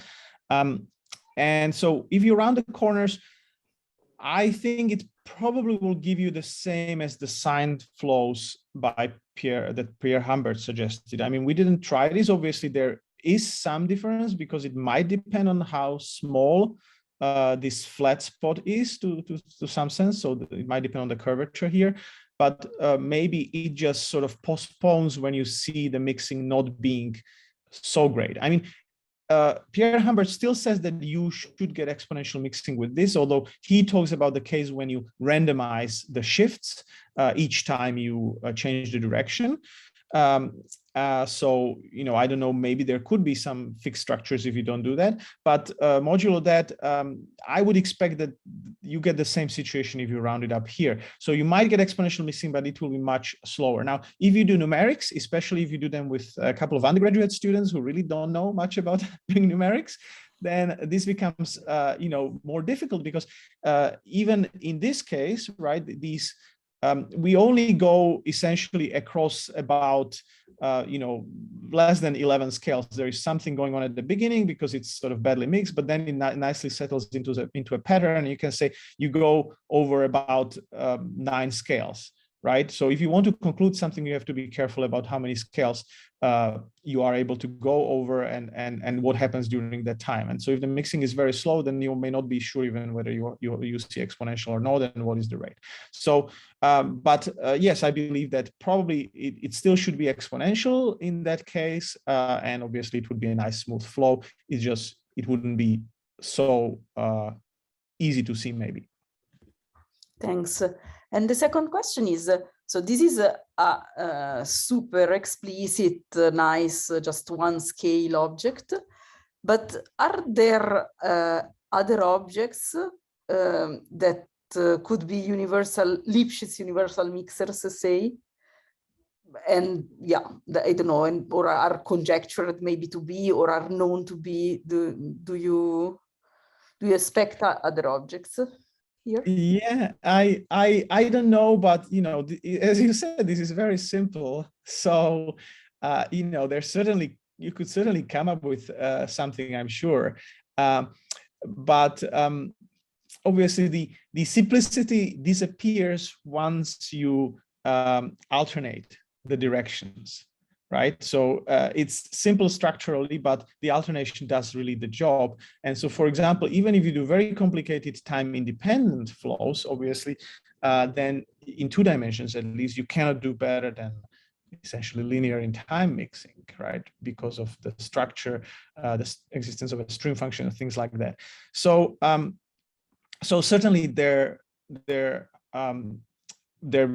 you know, must be all kinds of constructions you can do as long as you are doing at least time periodic, right? And obviously you could also do time non-periodic and see what happens. But on the other hand, the nice thing of this is that really you have a very simple construction. And so if you are hoping to somehow prove, to have some explicit example where you can prove exponential mixing, you know, this or something like this might be a way to go, right? Because after all, in these previous results, in these folded Baker's maps and such, we have nice control over exactly what happens to these dyadic squares and dyadic rectangles, right? We have a precise control, and that's what allows us to obtain the result. We need to control, you know, all the way to time infinity. Here, it turns out the control is not as good, and it's still a very simple flow structurally, right? But you know, you would think, I mean, you are looking at these pictures here and you think, okay, it looks like that, right? It seems like you should be able to control it. Now, I didn't try very hard, but I thought about it for a bit, and you know, I wasn't able to come up with an idea that would really control it forever. Obviously, you know, you can get some estimates for a while, but if you want asymptotic in time results, then may not be so easy, but anyway, so I guess my 2 cents are just, if you want to look at something that, to prove something rigorously about some example, then it seems like this or that type would be the way to go, but maybe I'm completely wrong. It might be that there is something that magically gives you a control over the dynamic just by choosing an interesting flow that allows that, as the example of the folded Baker map flow shows you. Hi, Andre. I was just curious. You said that if you alternate too quickly, then you don't see much mixing. But is there any result about, I don't know, because I did play with some simulation, not as like good as this was, but and I saw it looks like there is some elliptic islands or something that form if the alternating time is too quickly. But I wonder if you knew any result in this direction. Yeah. Okay. So here's what seems to happen. So if you change the shift each time, then this destroys any fixed structures, and so you do get this exponential mixing, at least when the time is 2. And I think we ran it for time 1 as well, and we believe it's exponential, but it was very, very slow. Okay, but take it with a grain of salt. I don't recall that. When you don't change that time, then there is a fixed structure inside, which is basically a curve. So there is a piecewise linear curve that gets fixed by this dynamic. Okay, and then what happens is that nearby that curve, you only have linear decrease. Well, linear. Algebraic decrease of the mixing scale nearby that curve. And if you look away from that curve, it looks like it's mixing faster, but the thing is, it cannot even there mix faster than algebraically. You cannot have a situation where it mixes exponentially somewhere and then near that curve it mixes algebraically. You just don't quite. I mean, that's my understanding of what we saw. But even I think sort of analytically, it should be fairly clear that you cannot mix, because whatever you have badly mixed near that curve will eventually bleed into the rest of the domain. Right, so you have these islands near the curve which are shrinking very slowly, which are monochromatic islands, and then pieces of them will all the time drift in the rest of the domain and spread around. So that's why that only algebraically mixed curve actually affects the whole domain. But obviously the mixing scale at any point in time is smaller in the rest of the domain than around the curve. But it's still algebraic. So it seems like you don't get that the exponential mixing at all unless you randomize the shifts at every point. But the thing is, you might have exponential growth though, right, in those parts, but overall the mixing rate is like algebraic. No, because even if you mix very well inside, some of the stuff gets mixed, but then from nearby the curve, you have a little bit of a one color piece that will bleed into there. And you may think of it this way, that if in this part you are nicely exponentially mixed, but here you have a big chunk because it's algebraically small, that big chunk, if it comes inside the domain, will mess up the mixing. Inside the rest of the domain will mess up the mixing scale, right? So maybe the dynamic in there is okay, but then some of the stuff comes from the bad part. So I would be willing to bet that probably there isn't a good way to somehow say that the mixing is exponential in the rest of the domain, right? No, I meant just growth of gradient of the solution, like. If you talk about that. So because I think it'd be nice to have an example of algebraic mixer, but in which some parts in the domain, I mean, you have like exponential growth of gradient of the solution, but the H-1 norm only decays algebraic. Well, that I don't know. So you might be right, but it might be again the sort of, I think of it like which part of the rest of the domain is affected by the stuff that comes from nearby that curve, right? And in a sense, it's less and less. So maybe there is some exponential mixing going around some nice points, but maybe the part of the domain, the region near around those points where the exponential mixing can actually be observed, is maybe shrinking very fast, right? So in a sense, you may be right that there may be a point where if you start with a continuous initial condition, the gradient will be very large and increasing exponentially. But maybe that region will sort of be, who knows, some kind of not fractal, but some kind of decreasing size and more points. I don't know, exponentially growing points, but exponentially decreasing area, something like that. Yes, but essentially, over time, the whole rest will be affected by these algebraic islands that are just bleeding from nearby that curve. So it seems if you really want to guarantee good mixing, you simply have to run this long enough so that when you run vertically, then it just turns it into more, right? It turns it into several strips in that direction, and then the vertical turns into, square of that strips in the vertical direction, and then again like that and like that, right? The thing is that these gradients here, and I'm talking about the gradients of the boundary curve here, right? So if you only go for time 2, so if you have something that goes at 45 degrees in this direction, that will turn into something that goes in 45 degrees in this direction. So you sort of will just alternate like that. So maybe from this direction here, from your point of view, and then you do the vertical one and it turns into that. And then you do the horizontal one and maybe it turns into that again. So you just end up with this turning a line by 45 degrees. And so that's not good enough. You need to fold it more so that you get these folds, and you create new folds when you go then vertically, and you create new folds and you go again horizontally. And can I ask one other question? I don't want to take all the space, but if it's okay. No, it's okay with me. It's the morning. I have a lot of energy. Right. It's for me. Yeah.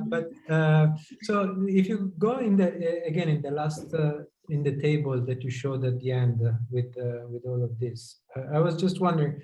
So when you say random phases, do you change? So you have horizontal with one phase, then vertical with a different phase, or a same phase? And did you So they are different. So in the fixed phase, I just pick for just once at the beginning the horizontal phase and once at the beginning the vertical phase, and they may be different. And in the random ones, each time I pick each of them anew, and so they may be different as well. Yeah, because Pierre-Ambert model, I think he picked the same, like the way he wrote it, I think he really picked the same. So he picks random a phase and he used the same phase for horizontal and vertical, and then it changes again, and then it changes again, right? But I was wondering if you tried simulation with that too, because I mean, typically to prove a result, if you have less randomness, it's harder. So I mean, just wondering if you tried. No, we just did these two. Either we pick the two separately and then keep them constant, or we pick them each time, but we didn't try to pick the same one. I would not expect to see anything different, but obviously I don't know. Still exponential mixing, I would say. I would wanted to know where it gets into the race, if it's the slowest, the lead one. Sorry, can you repeat that? No, I was just wondering where it gets in the race. This case, if it's like the fastest. Yes. Yeah, I don't know. I mean, my guess would be it would still be close to the random, but it's just a gut feeling that it somehow feels that maybe there is something in the dynamic that sort of nicely fits together if you don't change things as you go along. And that's why you get a slightly better result for the constant in time shifts. But again, it's just a gut feeling. So I can't say anything for sure. Yeah. Thank you very much. Is there any further questions? Any remark? It's just a super tiny question. Can you hear me?